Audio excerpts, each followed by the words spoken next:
Oh, 2 minutes.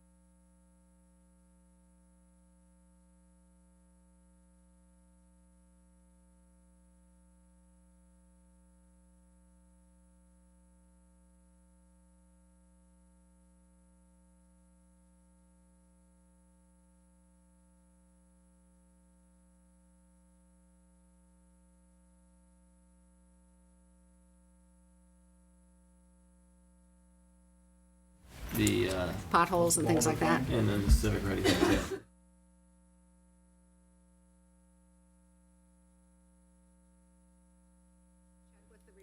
We have done it that way for years and years and years. And Maybe they're not first time delivering to we've ever Glen heard a Meadow. widespread complaint. What, a little reminder? Roger Yeah. Wojcik said the Glen Meadow, A the lot of- condos the never villas got doesn't A them. lot of places don't get it. The reminder, I mean, I have friends who go away for a month and they Yeah. just cancel the reminder.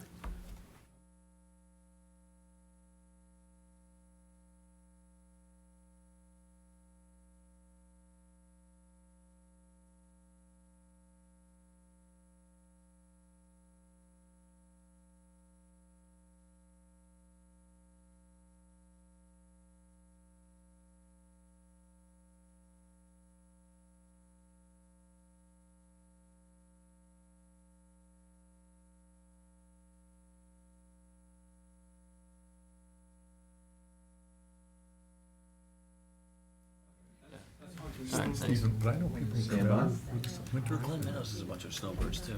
they just say. Well, also the condo rules might not allow it. Yeah. Yeah, we'll look into that. 5, 4, 3, 2, 1. Good evening and welcome to the Select Board meeting for May 15th. We'll begin with the Pledge of Allegiance. I pledge allegiance to the flag of the United States of America and to the republic for which it stands, one nation, under God, indivisible, with liberty and justice for all. Stephen, do you have any announcements? Sure, I have a couple. The first is just a reminder that the town election is about a month away, June 13th, Tuesday. And obviously, as people know, our polling place is the community house. Also, Maria and I were having a discussion before the meeting started about our app called YourGov that you can report potholes, down branches, or any other kind of public works need through your phone. And so if you haven't downloaded that, it is available, I think, on whatever, I don't know if it's, maybe it's, I know we have it for iPhone. I thought they had since added it for Android, but I know people with iPhones can definitely use it. So, we like to get the citizens' reports because when we're out fixing potholes, we don't necessarily see which ones are developing. And then similarly, Civic Ready is our outreach system. I don't know if we sent out a call to all numbers, and had a decent response rate. But if you didn't get a call or aren't signed up or just want to get text messages, for example, you can customize that through Civic Ready. We have a water main break today on Shaker Road, and so all of Prinwood and Prin Ridge have been without water, and we were able to isolate just those addresses and send those people notifications. But if you register, you can then get a supplemental text message or an email or something like that. So it's really key to register for Civic Ready in all mediums, in all media that you can, all forms of outreach that you can get. So we have the flexibility to reach out in different situations. So, and I haven't gotten word back that the water will be restored, but I know it's a pretty big job. It was a 10-inch main. And I want to add to that, on the June 13th ballot, we're going to be funding the DPW. That passed on the town meeting, and so please come, not just for the elections, but also we have that on the ballot, the funding of the DPW. On June 1st, we have a new adult Center Director, Jim Layden, and we're having a reception for him at 12:30. So please come and welcome him, and he's already started in. We saw him at town meeting. He's been here since about May 1st, and so please come and welcome him or send him a little note. Marie, what time is that? 12:30 on June 1st. June 1st, 12:30. And also, I want to give congratulations to the following Boy Scouts who have been awarded the Eagle Scout Award, and the ceremony will be on May 21st. And the congratulations go to Devin Major, Patrick Barrett, and Timothy Dowd, who will receive the Eagle Scout Award. I also wanted to thank everyone who came to the town meeting. It was a very special year for us. We had 2 nights of town meeting because there was so much on the agenda.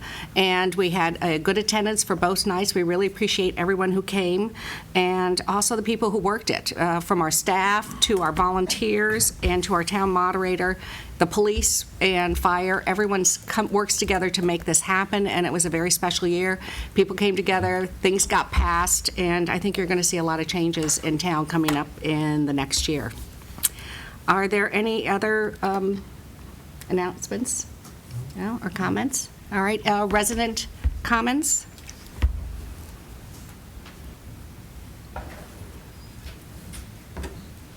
And is there anyone else that will be speaking? Okay. Yeah, we'll do you second, and then we'll go straight into the interviews, because you'll be our first interview, Jim.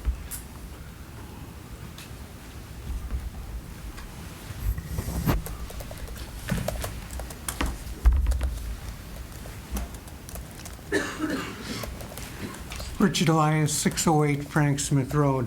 I'd like to take this opportunity to recognize the efforts of the Select Board, Mr. Crane, and Mrs. Townsend, our moderator, for preparing for this town meeting. If it wasn't for those efforts in informing the public of what was on the ballot and repeating and repeating and repeating, some people were saying, we wouldn't have had the success. And I'd like to thank the members of the town meeting who made their decisions to benefit the town, which shows that an electorate that's informed will make informed decisions. Thank you. Thank you. Jim Russell, you want to come to the microphone and make your comment and then stay for the interview.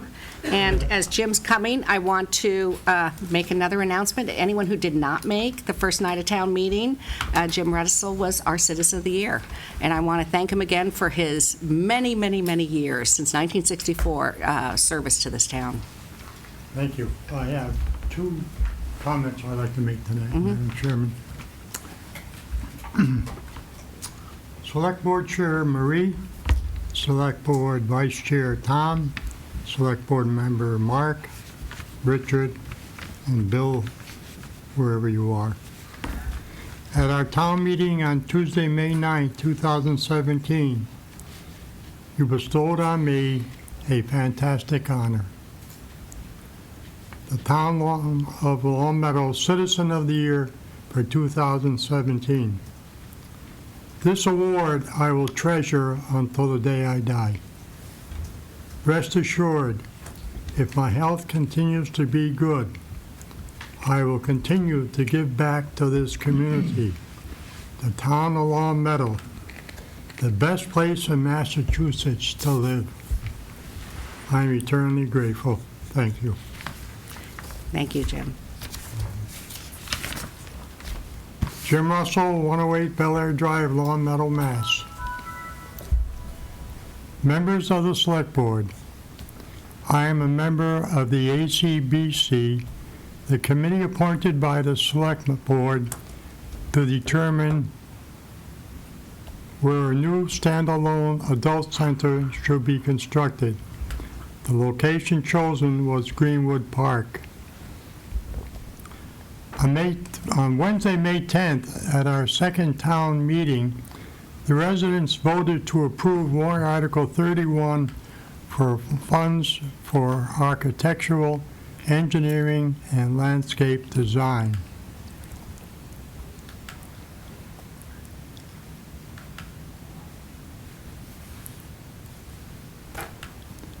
Tonight, I would like to personally thank the Select Board for their unwavering support of this project. You held the process together using an awful lot of super glue. Next, the Finance Committee, its chairman, Maury Garrett, and its members, who initially did not approve our warrant article. However, as additional information became available, the Finance Committee voted to endorse Article 31. Several school committee members spoke in favor. Also, Parks and Rec Chair Dave Horowitz, on behalf of the Park Board, affirmed their support. Our town moderator, Rebecca Townsend, did a wonderful job overseeing a very emotional warrant article. To those other committees I may have overlooked, I sincerely thank you. To the adult community, our seniors, thank you for attending, speaking, and voting for a new adult center. Special kudos go out to the residents of Emerson Manor, who came, spoke, and voted for the center.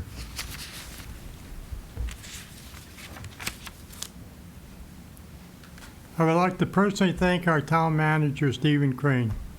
Stephen, thank you for your support on this matter since you became town manager. It is greatly appreciated.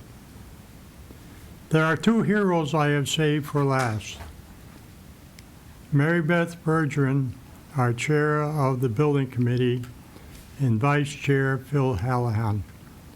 They put literally hundreds of hours each over the last 3 years to make this a success. I couldn't be prouder to have served on a better committee and the people that were on that committee. We worked together. There were no fights, no battles, no threats, no bloodlet. It was a common cause of adults working together for the seniors of our community. To everyone, thank you, thank you, thank you. Thank you, Jim. And Jim is here to also interview for the Park Board. He's going for more years of service. And he'll be one of the 3-year terms expiring June 30th, 2017. Are there any questions for Jim about his experience or knowledge? What makes you feel you're qualified, Jim? I didn't sleep well last night. I thought someone might ask me that question. No need to answer. Yeah. Any other questions? All right, after the intense grilling, we'll let you know next meeting if you made it through. Okay? Thank you very much. Let me just say one thing. It has been a pleasure to serve with the current Board of Park Commissioners. They make the job not a job, but fun. Thank And you. I do want to say one thing that I think is important that you should know.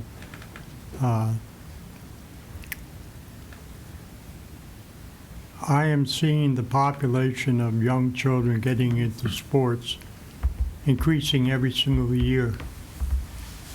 And one of my, assuming that I'm reappointed, one of the things that I will be seizing and working on is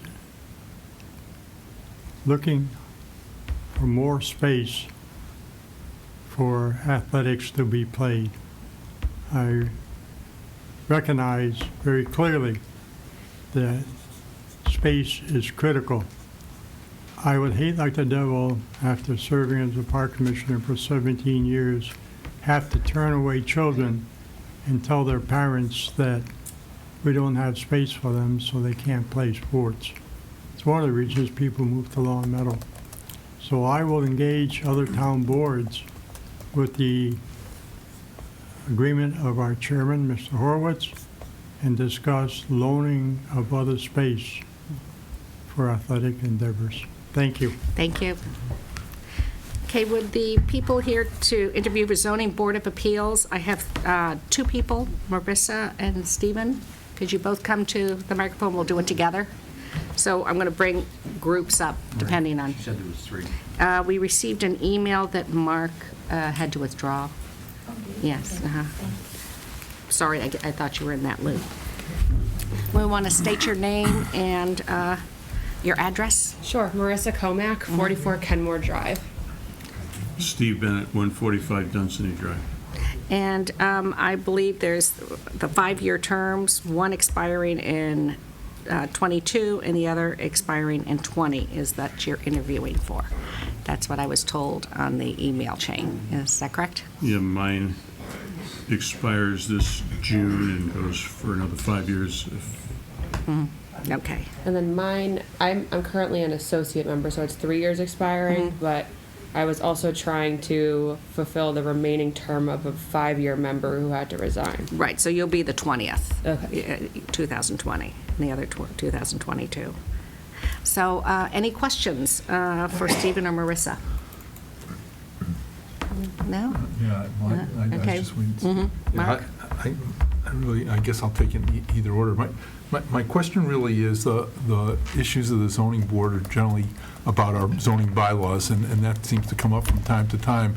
Marissa and Stephen also, do you have an opinion on what we need to do to bring our bylaws into, or if we need to bring our bylaws into a better position to help you folks do what you need to do?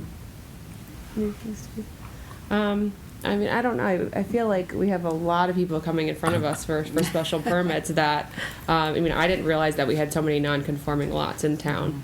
And I think that's the biggest issue that we deal with, you know, and kind of sometimes it's, you know, maybe just the issue is that their lot, the square footage is non-conforming, and that's the only issue why they have to come before us. So, I don't. Site density. Yeah. Some of them don't have to come before us anymore, but they still have to come before us for site density.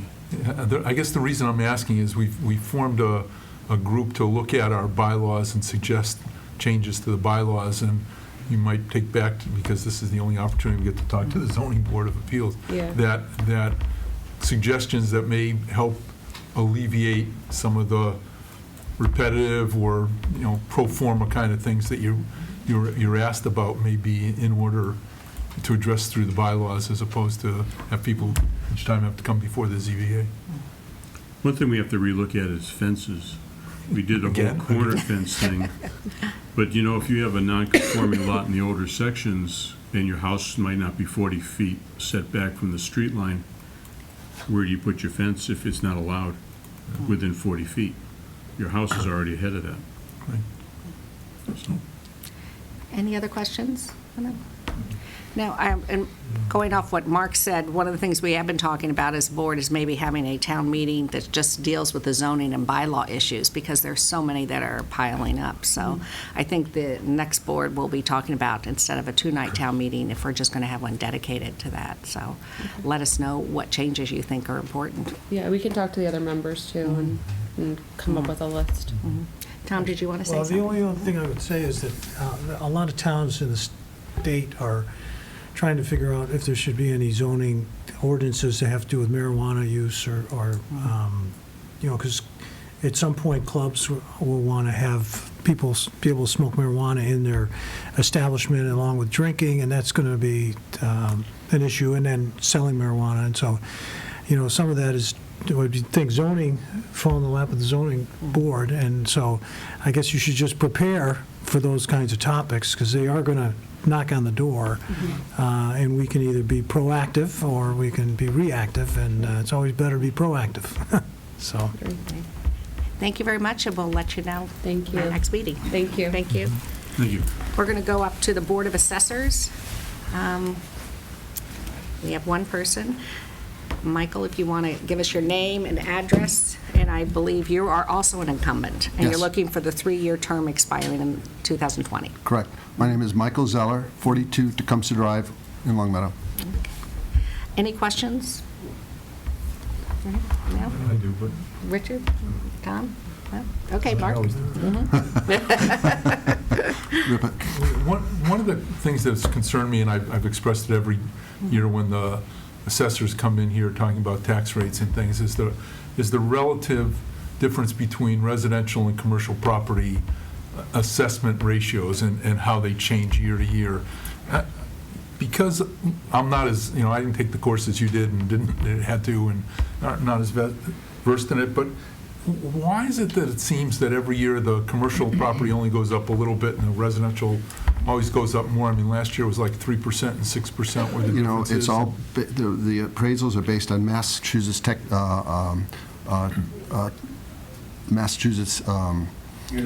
technical assessing. And we are not driven by those assessments. They're driven by rules that are set. And so it has to do with the values, not just in Long Meadow, but around Long Meadow as well. But we don't make that a judgment on the split rate. It's you guys. It's the select board I that does understand that. split rate, but, not to get into it here, but my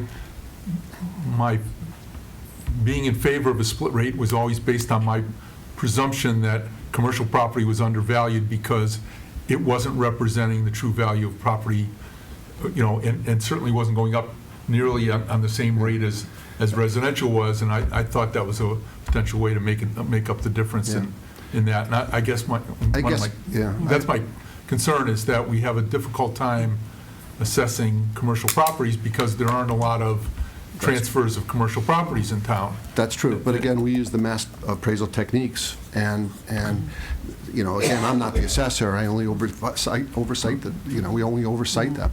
But it's, like I said, it's based on comparative sales, and we do take considerations even outside of Long Meadow sometimes to make that assessment.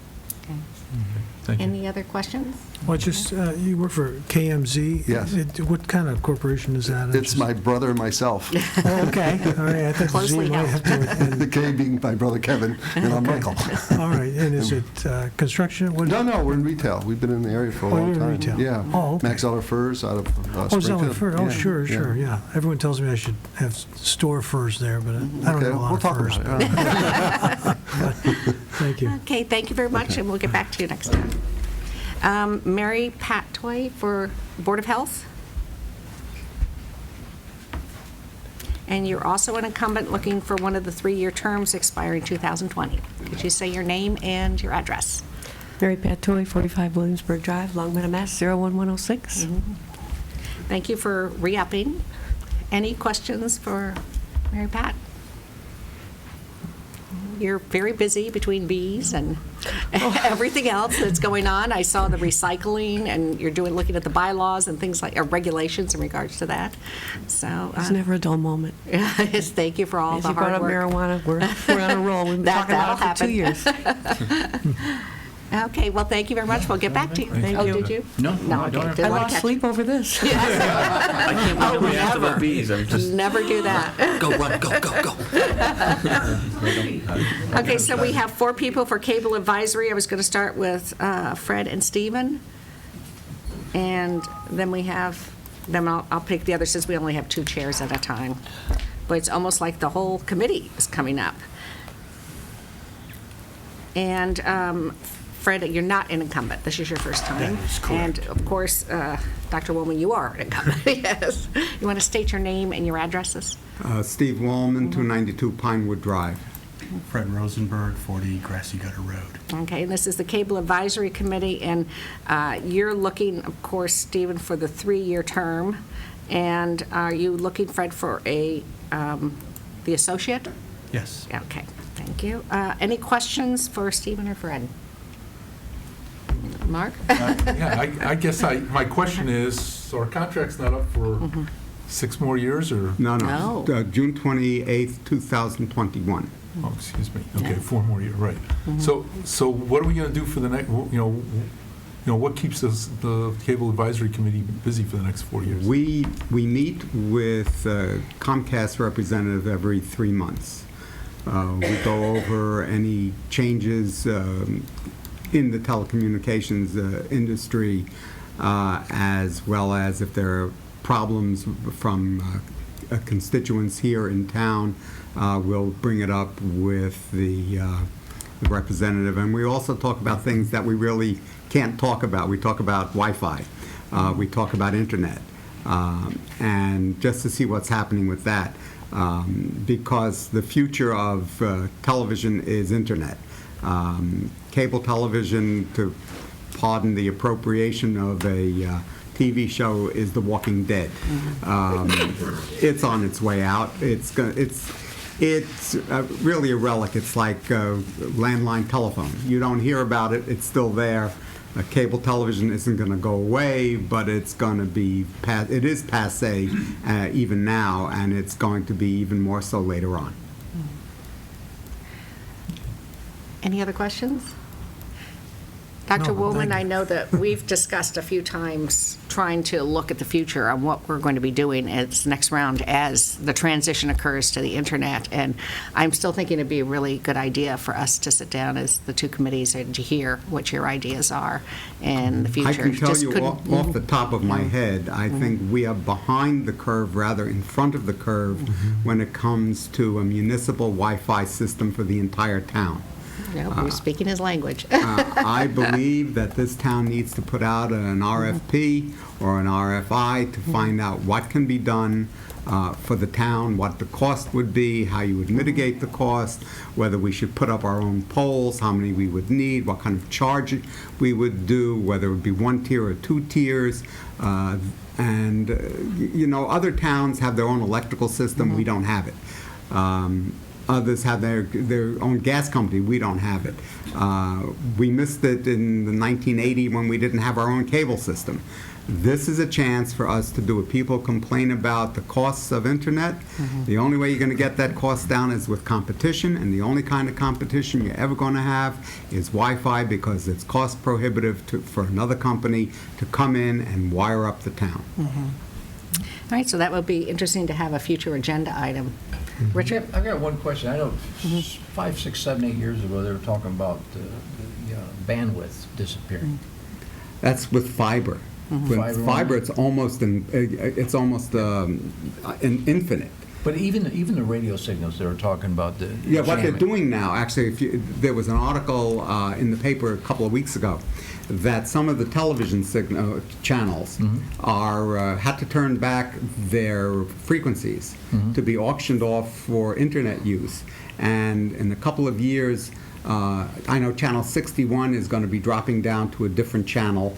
It will still be 61 because it'll be converted, but it will be broadcasting on a different channel, as will a couple of the others, because the frequency is going to go to Wi-Fi. And there are various levels of frequencies that get auctioned off by the FCC so that the cell phone companies can incorporate that into their phones so that they can, instead of building more towers, let's say, they can share space with what used to be a television signal.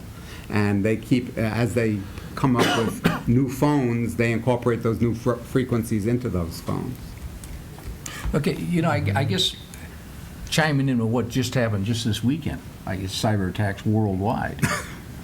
And, I'm wondering, it's kind of puzzling what the right direction is, because, we've already found out that you can wipe out the signals with the... Yeah, well, that was basically for companies that did not put in the proper security on their lines, because it was affecting Windows XP and Windows 7 and Windows Vista, but those who had Windows 10, it didn't affect them because the security was already built in.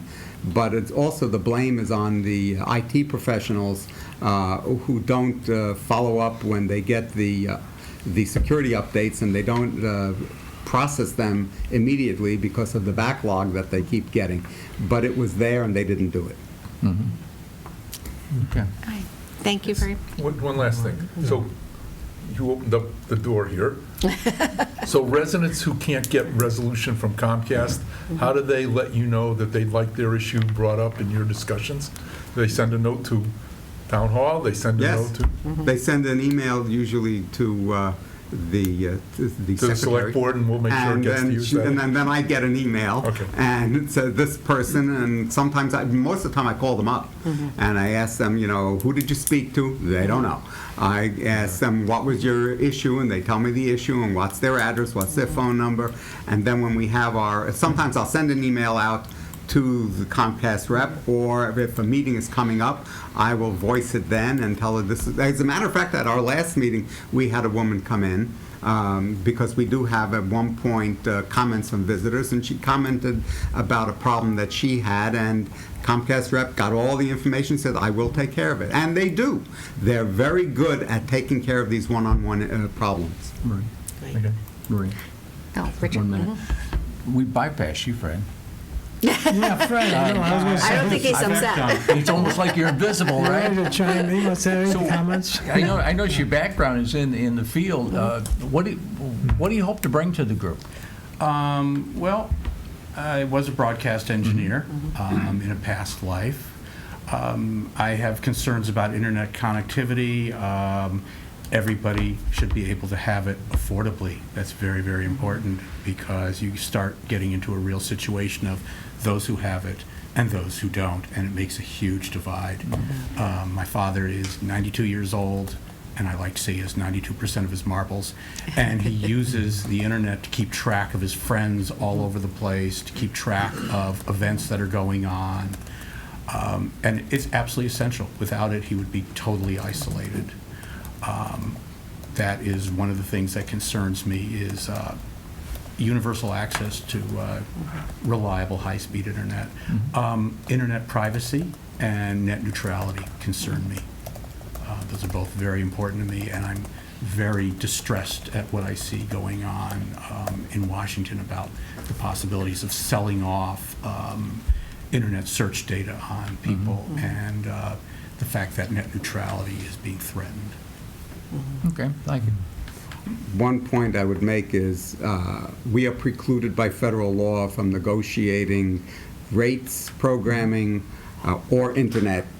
We can only negotiate cable. So anything that we talk to Comcast about is really, they're willing to talk to us, not that we can get them to do anything when it comes to that, which is why I keep pushing town-wide Wi-Fi. The only way you're going to lower the rates is if we have competition. All right. That'd be great.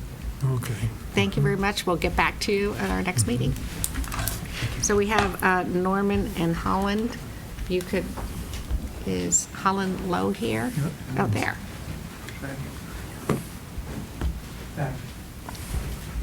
Good evening. Norman Michaels, 59 Wimbledon Drive. And Holland, what's your address? Yeah, Holland Lowe, 71 Morgan Ridge, Palmetto, Mass. Thank you, and I assume you're both interested in the 3-year terms? Yes. Okay, and I've been up again for getting on the board. We have a very fine board. Steve, Dr. Woolman probably knows more about cable television broadcasting than most chief engineers. yeah. He said we cannot control rates, programming, or engineering, but we can work around it. To give you, as Richie Neal said, cable is an unregulated monopoly. 2 years ago, the city of Springfield got a favored nation senior discount. We didn't. We went to them and got it. As Steve said, we had a young lady come by, wanted to know about other sources, Verizon. Well, Verizon could come in here and put in fiber optic cables. It would cost them $15 million, probably get 2,000 subscribers, and our ROI would take years to recapture. But we're out there trying to improve things. We work very closely with Comcast to get Channel 9 onto high def, which it is. It's often asked about the LCTV, the community television. You don't have to be a member of a board to be on it, but we do have some board members. But the revenue we get, we have an excellent staff down here. We're able, like the other night, to do both select meetings. That's all covered by the staff, and they did an excellent job. I look forward to favorable being picked, being on the board. Norman Michaels and I have worked for many years. He's a former broadcaster and a lawyer. When I was doing broadcasting, Holly Lowe was at Channel 22. I'm and on the commercial side. On the commercial side. So We were friendly enemies. yes, but my background originally in broadcasting and now 20-some-odd years as a lawyer. So I bring almost a double-edged sword. I understand the technology, having done it from the production side and also a little on the engineering side. And now, of course, being a lawyer, which is an entirely different mindset. I've been here, I remember the very first negotiation with Comcast, so I've been here for a while and been part of this. I share with Dr. Woolman a way to sort of move us into a Wi-Fi scenario, how we do that, because that's where the future is. He's absolutely right. I'm not sure I'd characterize cable as The Walking Dead just yet, but close. The guest who came to the last meeting was interested in cutting the cord. That's the operative word these days that people use for ditching their cable provider and going on their own in some way, and that means the internet. And that's the pipe, and that's where the information is, and the content is going to come down. And that needs to be addressed. That's the way that the town can provide for its residents in the next step. Cable is going to no longer be as viable as the over-the-air way, Wi-Fi, lack of a better term. And there's lots of other things, of course, that the towns can do. Remote cameras somewhere. I understand the arguments on privacy, but being able to look at intersections immediately. See what's going on. I mean, can use that technology to scan water meters. They don't need to even drive by anymore because the Wi-Fi could pick up that signal. Lots of benefits coming down the road for the town, and I'd like to be a part of it through this process. That's really fascinating, and all of this experience would be wonderful to have it at a future agenda item to see where we can go to the next step, because 4 years isn't really that long Really for isn't. us to sit there and Not in start the process. deciding where our next step is. I'd like to be a part of that. Any other questions? Well, Brian? just, when we look at comparing landlines to cell phones, I mean, they really no connection to those two. And so as we look at the televisions that people have in their homes, there isn't, unless they have a newer type of television, they really can't plug those into the Wi-Fi, right? I mean, we'd have to look at a lot of people getting newer televisions to be able to use Wi-Fi to get. No, that Wi-Fi signal gets picked up, if you will, and then redistributed through the home, whether it's to the TV, to the smart TV or the smart refrigerator that knows it's time for you to change your water cartridge on the refrigerator. So the fact that they have an old-style TV, I don't think that's particularly important. There's lots of adapters out there that can pick up all these things. The smart TVs don't even have what's There's the an attachment equivalent. right on the set that can do it. Yeah, I know they have attachments, but there's adapters. I didn't realize that for folks who Everything's been had. backward compatible. I mean, the old analog television signals can't even be, they're not even being transmitted anymore. Everything is digital. Right. What Dr. Woolman was talking about giving up all these TV channels because, frankly, the digital signal doesn't require the bandwidth that the analog signal is, so you can squeeze 3 or 6 digital signals in what was the space of one analog television. And that's why they're cutting them back and giving them away to the others or selling them to the other services. But nobody's going to be let out. No one's going to fall by the wayside in any of this. No one's going to have to run out and buy something at Best Buy or something. We've dealt with a number of cable operators, so we can say our best relationship is with Comcast. It's still an arm's length at meetings, but someone always shows up, and we ask a question, and they'll give us an answer. If they can't, as Dr. Woolman says, they'll get right back to us. So we have a better cooperation with Comcast. That's wonderful. Yeah, I'd underscore that. I'm one of those people who's looking to cut the cord, as it were, and thought I would call Comcast one day just to find out what would the cost of that be, and the person on the other end, wherever they were, told me that I would still be assessed the broadcast fee. And my comment was, well, why would you be assessing me a broadcast fee if I'm no longer receiving any broadcast transmissions? Oh, no, that's what we have to do. And, quick call to Steve and a call to the Comcast rep, and of course that got qualified and clarified immediately. No, if you're not getting broadcast signals, you're not going to be charged a broadcast fee. So the committee has a very viable function. Well, after tonight, I feel we'll get a lot of emails. You'll get a lot of people calling about that. Send them our way. We will. We're a lot of what we do, we don't wait for those every 3-month meetings. We do round-robin emails, and things get addressed immediately. Now, our meetings are always open, except when we go to executive session, which is very rare. Okay, thank you very much, and we'll get Thank back to you the next you. meeting. Thank you. Thanks for Thank your you. service in the past and volunteering again. Thank you. Thank you. I'm looking for Stephen Metz. Is he out there now? I'll stay tuned there. Okay, Community Preservation, Linda Glenn. Linda's also an incumbent, and we're looking at one of the 3-year terms expiring in 2020. Would you state your address, please? Yes, Linda Glenn, 8 Mohawk Drive.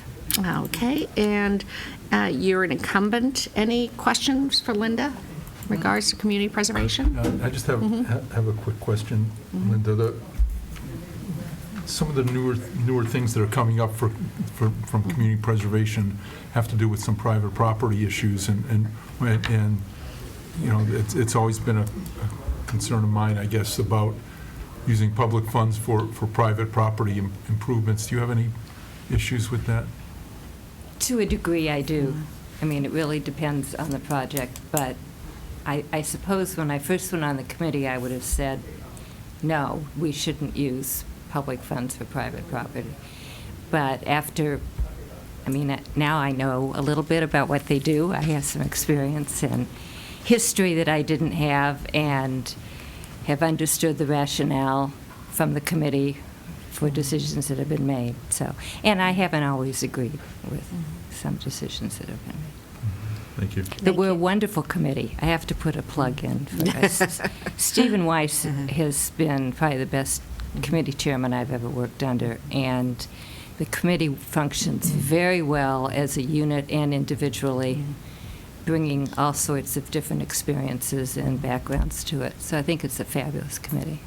The community preservation's really done a lot for Long Meadow. I know other towns have struggled with it, but every time we bring things to town meeting, I think town meeting appreciates all the work that's being done by the committee. I think things are vetted and a real attempt to balance, you know, so that we're not all, things for kids and or all things for town buildings. And I think there's a real conscious effort to try to make that type of decisions. So thank you. Well, if I could just, I don't know if somebody has Any other another questions? No? Just Okay, that- Mark? I guess the only thing, and this isn't a question, it's more of a watch out. One of my concerns that have come before, and it's not just community preservations, but is we gave you $50,000 last year, and now that we found out the cost is $80,000, and you come back for another $30,000, and then we come back, well, it's really not $80,000, it's $120,000, and this whole thing of, you know, would you have done the project originally if you knew it was $120,000 instead of getting piecemealed? And it's kind of a watch out we get from time to time, and I just like to pass along my concerns. Yeah, believe me, we share that. And our new DPW director inherited some proposals that ended You're not up talking about the being- library by any chance, are you? No, actually, I'm not. Oh. But we understand that issue. He understands that issue.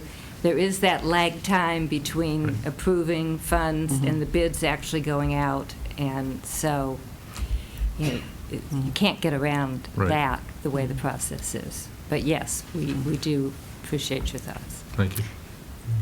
Thank you very much, and we'll get back to you. Okay, Council of Aging, Teresa and Julia. And Teresa, it's first time, and Julia is an incumbent. If you could let us know your address and what term you're looking for. Julia Moulton, 36 Riverview Avenue, and I am applying for a second 3-year term on the board. And Teresa? Teresa Yesu, 167 Homestead Boulevard in Long Meadow, and I'm applying for a first time. For the 3-year or the 1-year term? I'll do 3 years. Oh, good. Good for you. Year-round. All right, any questions for them on the Council of Aging? No? It's an exciting time between the new building going up, our new director, and also we're still looking on finishing that application on age-friendly Long Meadow. So I've been reading about that. Yeah. I want to say thank you to Stephen, to the Select Board for coming up to the plate and really pushing this at town meeting. We really appreciated your efforts, your words, your thoughts. Thank you very much. We appreciate that. We'll tell you next time. All right, and the last is Cultural Council, Trudy Epstein. Yeah, and did I miss anybody that's here for an interview that I didn't call? Okay, because that's the end of the interviews. Trudy is an incumbent, and could you state your address and if you're looking for the 3-year term or the 1-year term? Yes, okay. Trudy Epstein, 88 Broadcliff Road. I'm looking for a 3-year term. Oh, good, thank you. Because I just finished, I believe it was 2 years, I filled in a missing member's slot, so I'd like to re-up because I've enjoyed the committee and learned a lot, and would like to continue doing more. Well, thank you. Thank you for bringing the arts and culture to Long Meadow. I wish we had more money to work with, but especially with the cutbacks from the state, what they're contributing, it's a little frustrating, but we're making the most of it, and we get a good turnout, which is a nice feedback. So, Mark. So now that you mentioned it, so what was the budget from the state? How much was cut back, and how much is I don't have the appropriate? exact I mean, numbers. are we talking $500 to $1,000? no, it's more than that. Please don't quote me because I really don't have the exact numbers in front of me. I mean, we've got a $64 million budget, Trudy. No, I'm serious. Yeah, I know. No, add it to the budget. Yeah. No, we were $1,500. working at, I believe it was around 7, and it's being cut back about 1,000 or 2, about down to 5. I think it's worth us looking, I mean... Add it to our budget goals. Absolutely. I mean, if it's valuable for the community, we're talking about $1,000 out of $64 million. You know, there are Oh, you walked out? We just cut your salary and handed it to Cultural Council? You just gave us more money. They'll teach you to walk out. You know, we get a very good turnout for all the events and positive feedback from the choices that we make. And we do have an annual fundraiser, although this year it's going to be postponed until the following fall because of the libraries, which is where it's usually held, is booked for the time that we wanted it for. Oh, no. Oh, that's too bad. It's a wonderful fundraiser, and the music's fabulous. That's great. Yeah. Peter and the Todd. art. Place, reasonable rates. So that would be wonderful if the town could contribute some more money to it. But Richard? Yeah, could you possibly share, if you don't have the information, that's fine, what other things that you would be involved with if there was a larger budget for the council? I'm not understanding. Can you repeat that In other question? words, if there was a larger budget for the council? We'd be able to give more money to the applicants and have a greater variety of people. Would it be expanding programs or in the community? I mean, like your fundraisers and all that, would there be more events taking place? Or? Yes, ideally speaking, yes. There's a number of events that are pretty standard that we've been having for the last couple of years, as I understand it, and we'd like to expand the variety and give more artists an opportunity to come into the area and perform, and some of them have multiple talents that we've had to curtail because we just don't have the money to fund them. I guess I'm dovetailing in behind what Mr. Gold was talking about. You have a tiny budget, a very small budget. I'd be interesting for the committee to come back to the board. Okay. With a slate of ideas that are possibly costed out. I mean, we need that information. Okay. I will pass that on. Okay. We're not going to have another committee meeting now until the September, but I'll make sure that. Sorry, we won't have another budget till next year. That's true too. So we'll be happy to do that. Because I think your activities touch a lot of people in our community. Yeah, all ages. Right. Yeah, we have a lot of variety for the children, for the adults. Music groups, puppet shows, juggling events. It's a wide variety. Right, there's a wide variety. Okay, thank you. Okay. Thank you. I guess we'll see you in September. Okay. Oh, Tom? Oh, sorry. Go ahead. No, I mean, so the activities, these events, you can't charge money for them. They're all free of charge. Right. And over the last year or so, has there been any events that we've had that really sort of made you feel that you're glad to be part of this committee? You say, "Boy, I'm really glad this group was here." I mean, we don't go to all the events. I mean, we try to take turns and go to the different events that are, because it goes on pretty much all year long, and represent the committee. So I've been to a couple of the music productions that have been wonderful. Other people have gone to this. I know at the senior center they sponsor some events there. I haven't been to any of those, but my preference is usually the musical venues. So that's the- All right, thank you. Thank you Sorry very about my voice. Oh, no, but thank you for coming in and Okay, interviewing. thank you. Anyways, we'll tell you next Okay, meeting. thank you. All right, is the planning board here to come and join us? You want to come up to the table? Don, you're here. Anyone else here from the planning board? Yes, there are four members. Okay, so we have enough chairs. This is going to be a joint meeting with the planning board and the select board in regards to a project. No, come up to the main table. Yeah, you guys get to join the table, and it's a joint meeting, and we have something that's going to be presented to both boards. Yeah, one.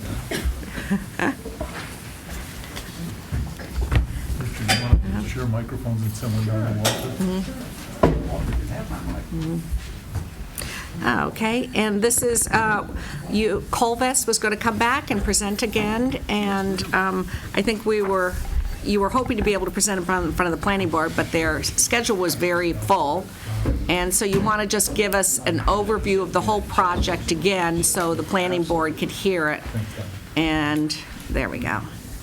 And anything to hand out, if you don't have enough handouts, we'll share. Very good. Thank you. My name is Peter Lapointe. I'm a project manager for the Colvest Group. We have offices at 1259 East Columbus and Springfield.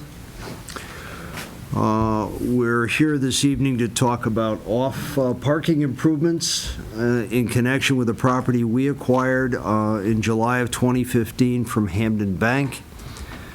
The bank space and the vision space are currently vacant. We do have Fred Astaire on the 10 Bliss Street side of the building. The parking we're talking about improving would serve a proposed bagel shop in the former Vision space, an ultimate tenant in the vacant bank space, the Fred Astaire corporate offices, and the mobile station at 467 Long Meadow.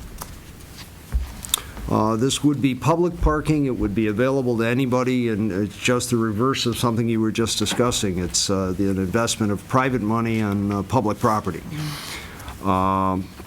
So that I am told that St. Mary's uses this parking on Sunday, in addition to the parking across the street. We had distributed, I think the last time we were here, elevations of the guardrail. Okay. Have those. We actually have two different perspectives of that.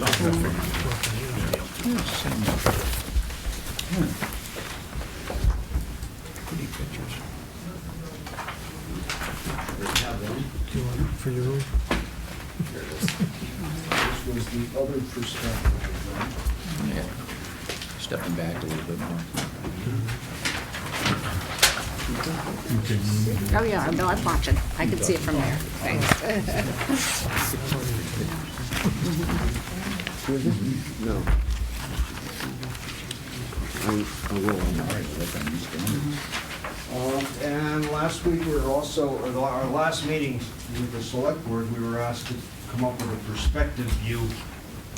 The building that's shown in the back is not, strictly speaking, the building that's there today. It was produced as a mass view so that you could see what was behind the parking. And this assumes someone in the street and an eye elevation of about 5 feet 10 inches. If you were sitting in a car, you'd be somewhat lower. And what you're looking at, what we're proposing to do, is to increase the parking that serves the 467, 471, and 475 Long Meadow Street from 13 spaces to 25 spaces.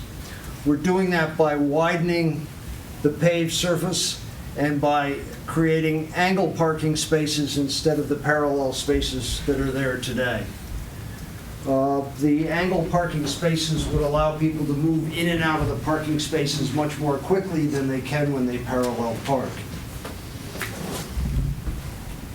We're proposing a full-depth reconstruction of that paved surface, an area that's in need of maintenance now, so that solves a maintenance problem for the town, and it creates additional parking for the town on town property.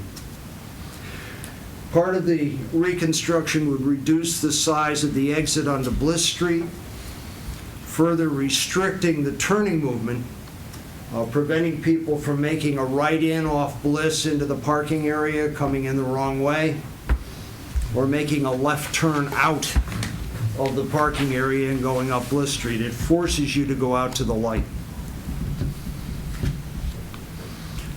The tree committee had asked us to plant a new 3-inch caliber tree to replace a dying tree immediately across the street from us, which we've agreed to, of course.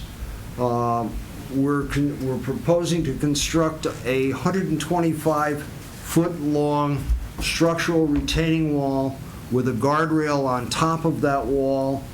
The guardrail would be to town standards.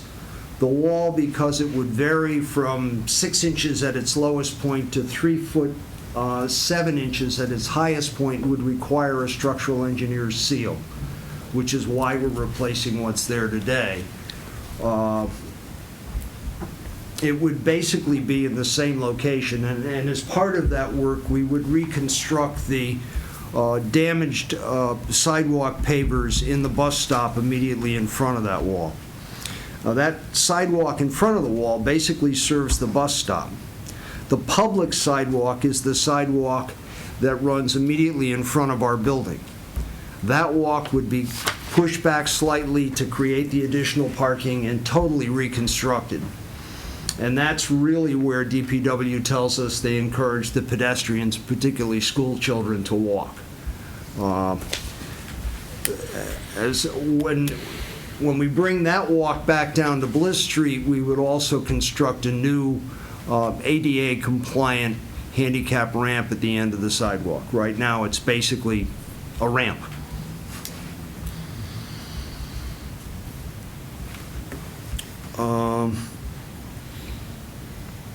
And I think that pretty much sums up the improvements that would go with the creation of the additional parking spaces. And for us, the big point is the is going from 13 spaces to 25 spaces would support new tenants in the vacant space fronting on Long Meadow Street, particularly the bagel shop, which would have a quick turnover of customers, the same customers they have today. Now, I know this is the first time planning is having a chance to speak to them. I know you probably received the material, so wanted to ask if you had any questions first, because the select board was really looking for your input. What kind of water drainage or water runoff will you have? I have with me Dana Steele from J.R. Russo Associates. He's our civil engineer, and I think he can explain the stormwater management. Sure.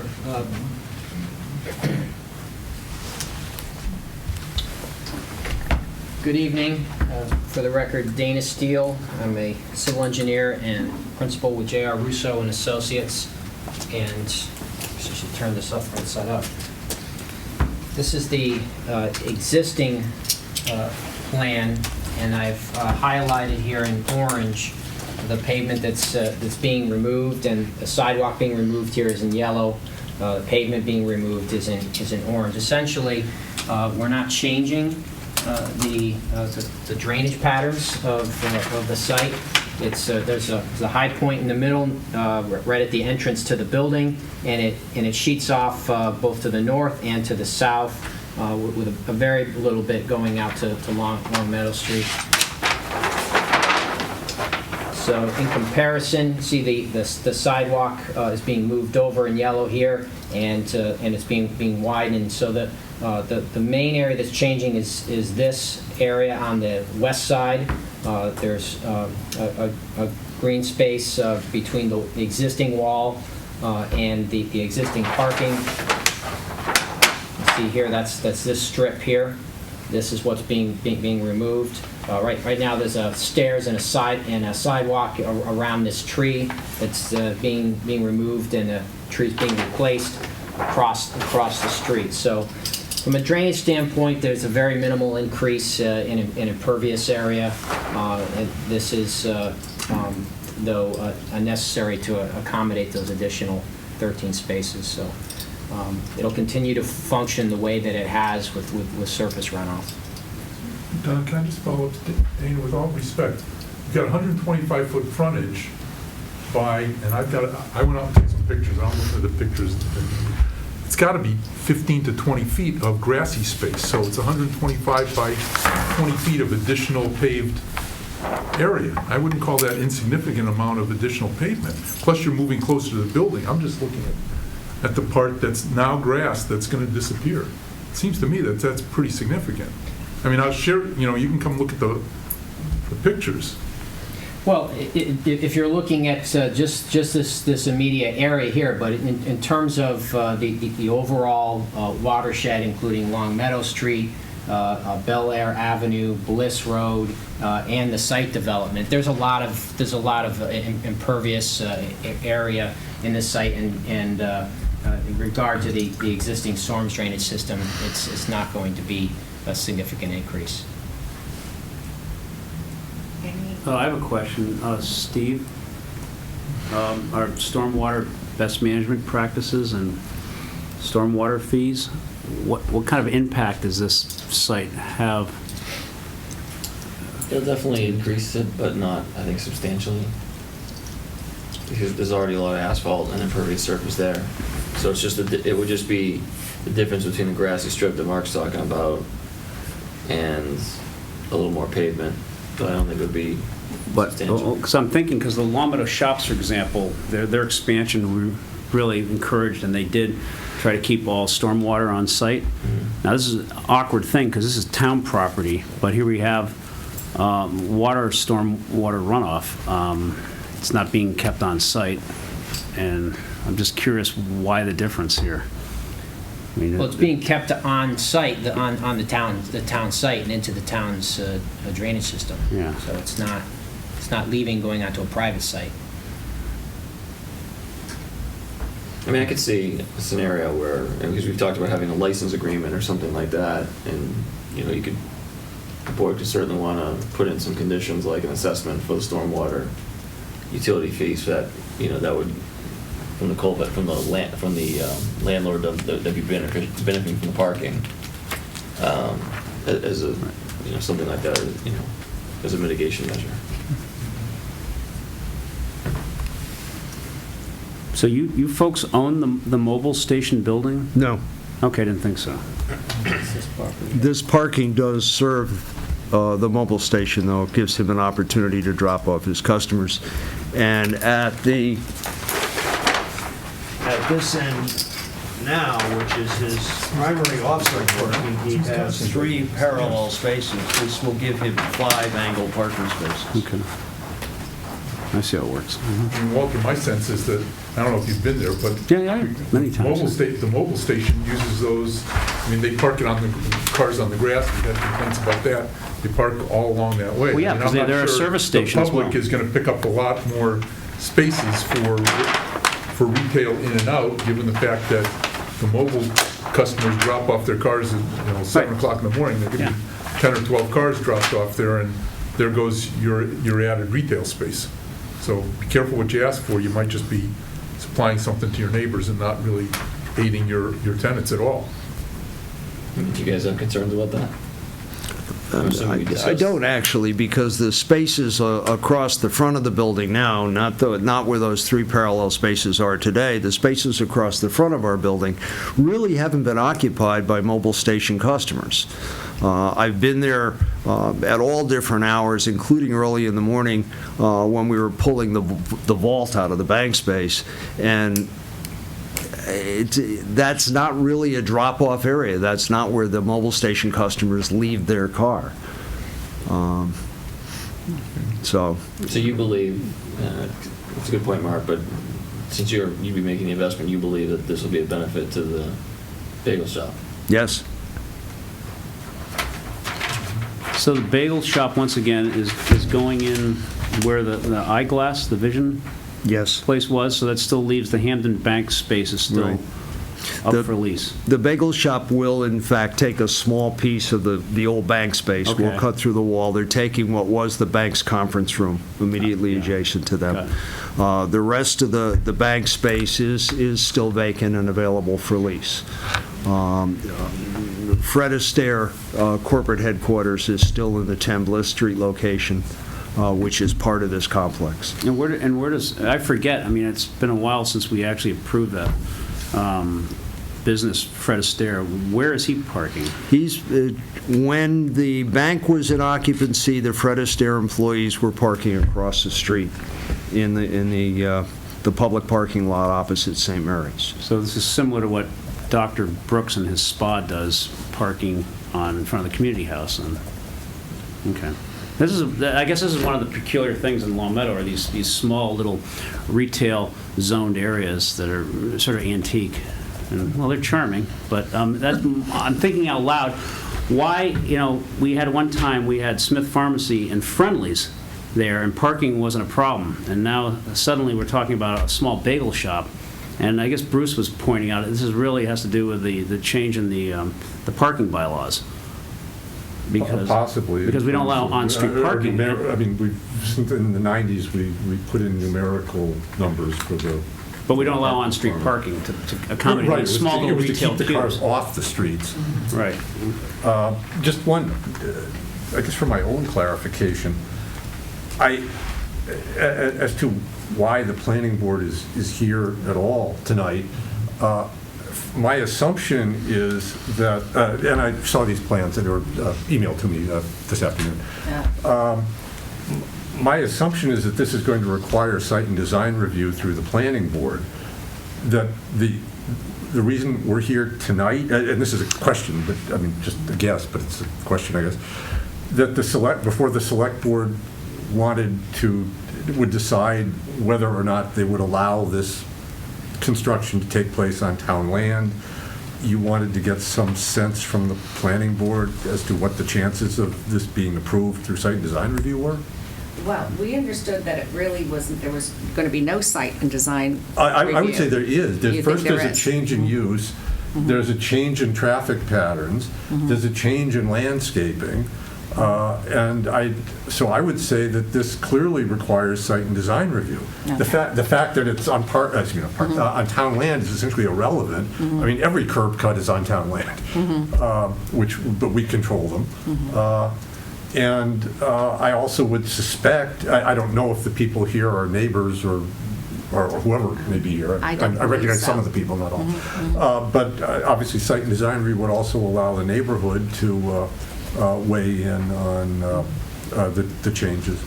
Because we were originally told that since it was on town land, it was just the parking that was being changed, that only the select board was going to make that decision. And we felt that we wanted your wisdom to chime in on this, and that's why we I don't agree with. Well, obviously, you would have the decision as to whether or not you'd allow this to be done on town land, but simply the fact that it's on town land doesn't exempt it from site and design review.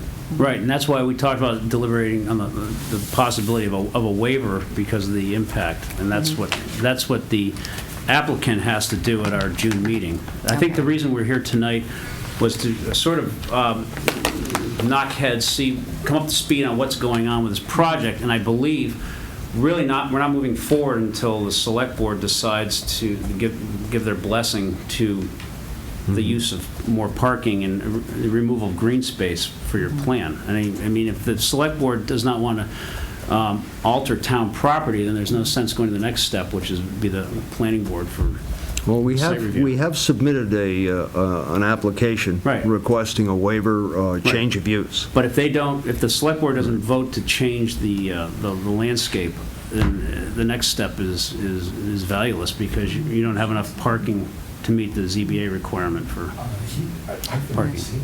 So. Okay, so is there, Select Board have questions for the planning board since they're here? Well, yeah, I just, when I look at, the only thing that I'd want to add to the discussion would be, I think it's important that we promote public transportation, and this is a place where there is a bus stop. And, we have the buses now are going to be going right into the train station. And we also have Bay Path University across the street. So potentially you could have students who would go to this bus stop, get something that would take them to a train, and they could go visit family or perhaps do something else downtown. Is there any chance that you guys would look at having a covered bus stop? When we have rain, it's really Wow, nice. it's interesting you mentioned that because the Pioneer Valley Planning Commission actually identified that location as a transit hub. And I believe, remember, Marie, there was, Mary McGinnis was going to come out, or did come out and talk about what the PVTA was doing in Long Meadow for public transit, and I We didn't saw the new signs. go to that meeting, but that has been earmarked as or actually bullet pointed in a lot of drawings and GIS stuff as a transit hub location. So, But that doesn't impact, I don't think, the proposal doesn't in any way impact the what I'll call the lower level, which is west of the wall, which is where the bus stop is. Well, actually, it does it one way. When I was driving by the other day, there was a woman waiting for the bus sitting on the retaining wall. And I thought, she's not going to be able to do that much longer. That's true. It really is a good idea to take into account the mixed use of transportation methods there. We're focusing on the parking plan, but yes, it is the bus is going to be a key player in public transportation between Long Meadow and Springfield, especially. You might be able to take a bus and go down to the casino. So, I mean, there should be it should be thought out. It should be a plaza. It should be somewhat pedestrian and user friendly. Yeah. I don't know whose responsibility that is. I was going to say that I'm not sure that under site and design review, the planning board would have control over that. No. However, clearly, you can make the developer, you're in the driver's seat on whether or not this goes ahead or not. Yeah. I mean, after you act, then we act, but clearly, if the developer wants to do any of this, you can tell them you want a 300-foot tall, bus stop, and you can basically make them pay for whatever you want, and they can then either say to hell with it or continue on with the project. Yeah, well, I think that some of the things that we've heard from residents are concerned about, that the town is giving up property that's going to help a private company. And so if we looked at something like a covered bus stop, that would be a way to say that, they're going to contribute something that could be valuable to the town, especially if we're moving this direction of identifying certain transportation hubs. Like you say, this could be the first one that I'm aware of, because I can't really find the bus stops in town. No, it's true. And I know this was identified. It was in a study they did, the PVTA did. Yeah. And I'm certain that location was identified as a transit hub. It was as a place that would be the most obvious place to increase investment into public transportation, was that area. Okay. And that was one of the smart growth initiative things that goes way back. And the better, it's the mixed use type of environment is exactly why they picked that spot. So it's a fascinating thing, and I mean, they have a huge budget themselves. I mean, not to mention them, the developer contributing, but PVTA has the resources also to look at that. Yeah, and if we're going to do this, maybe PVTA would want to give us some input in terms of our town planning. I don't know. Well, they'd be if the happy planning- to give you input. We just have to watch what you ask for, because you might just get it without the input from the BD. Right, they might, yeah. I mean, maybe a bus stop design, Tom, for example, that's not fitting with what Long Meadow would like as a bus stop. You know, they're just going to pick bus stop number 1 that comes from any place in their route system and plunk it down in the middle of Route 5, which is very close to the historical district, so you may not want to do that. Richard, Yeah. you had a I question? still had a question back. Is it all sheet flow? Yes. Okay, there's no current drainage structures in there? No. When the improvements are made, what about future maintenance on this, Stephen? Have you talked about any type of agreement for the maintenance? That would be captured in the license agreement. Okay. So then we would be covered as far as future maintenance and et cetera, and everything. And I think we talked last time about snow and ice control. Right? We take care of that now, and we I'm would quite sure where you're continue going to. to put it, but, yeah. Well, it goes off-site. There is no place to stack it. Right, there is no place to stack it there. So, if I can just go back, I was making some notes. Is the thought that we would compel PVTA to put a bus stop there? Because my understanding is that they don't put bus stops where they don't want to put bus stops. Right, in fact, they're cutting back on. Where they're cutting back on stops, actually, but Yeah. that one seems to be more. Well, there is a bus stop there. I think the only thing I was thinking of is... Like a sign. Well, there is a sign there now, I believe. Maybe a bench, so people have some place to sit, because they don't... There's no bench there? No, I guess No, there's no No. bench. That's why people So are they've sit on the been- retaining They've been taking wall. structures out because they don't want to maintain the structure. Well, the concern is you don't want anything too big, because there's that one little sidewalk there. It's not that much I space. mean, there's areas where you could certainly do it. There's no bench. You know, certainly, once you get north of the driveway there, it's more at grade, and there's some lawn area you could do something with, but I don't want to get carried away here. Exactly. Yeah, I would... Because I wouldn't it's think not really of up a to us, structure. it's not really up to us to say, put a bus shelter in there. Yeah. Because because then unless the town of Long Meadow wants to fund it and maintain it and everything else, I don't think we want to get in that business, because we're not in it No, I think now. they maintain their own. Yeah, I mean, I think,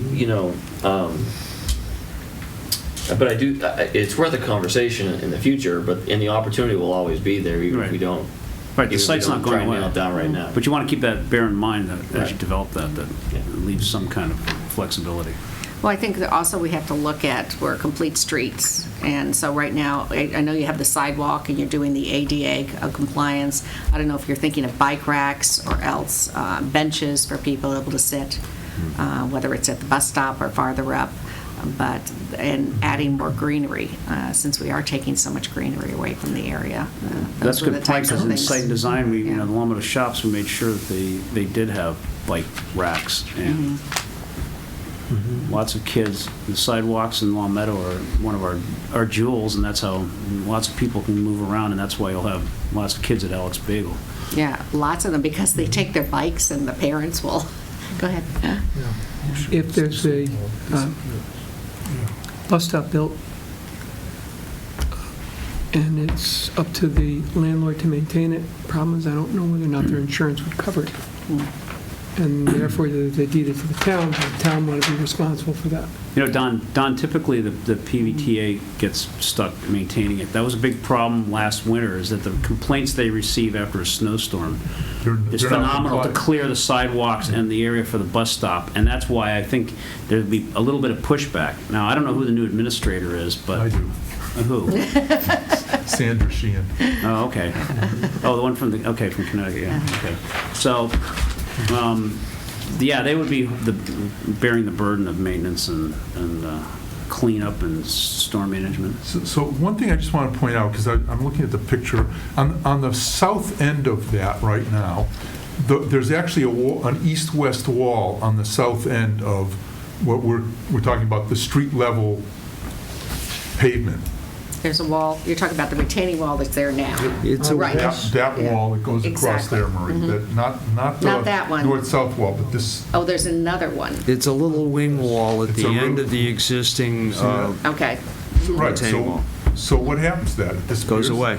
okay. So It serves no function other than to be a return for the unreinforced stone wall that's there now. So it provides some structural support that doesn't exist, that is not integral to the structure of the wall.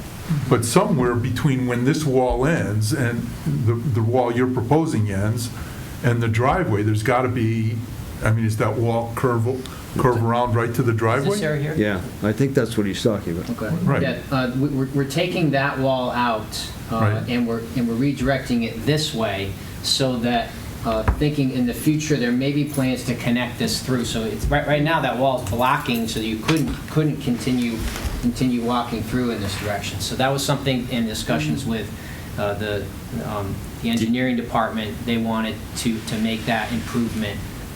They felt that was a better place to put the wall. So how does the elevation change get accounted for? Yeah, so what will happen is it'll start to slope down. Here, I'll show you the grading plan.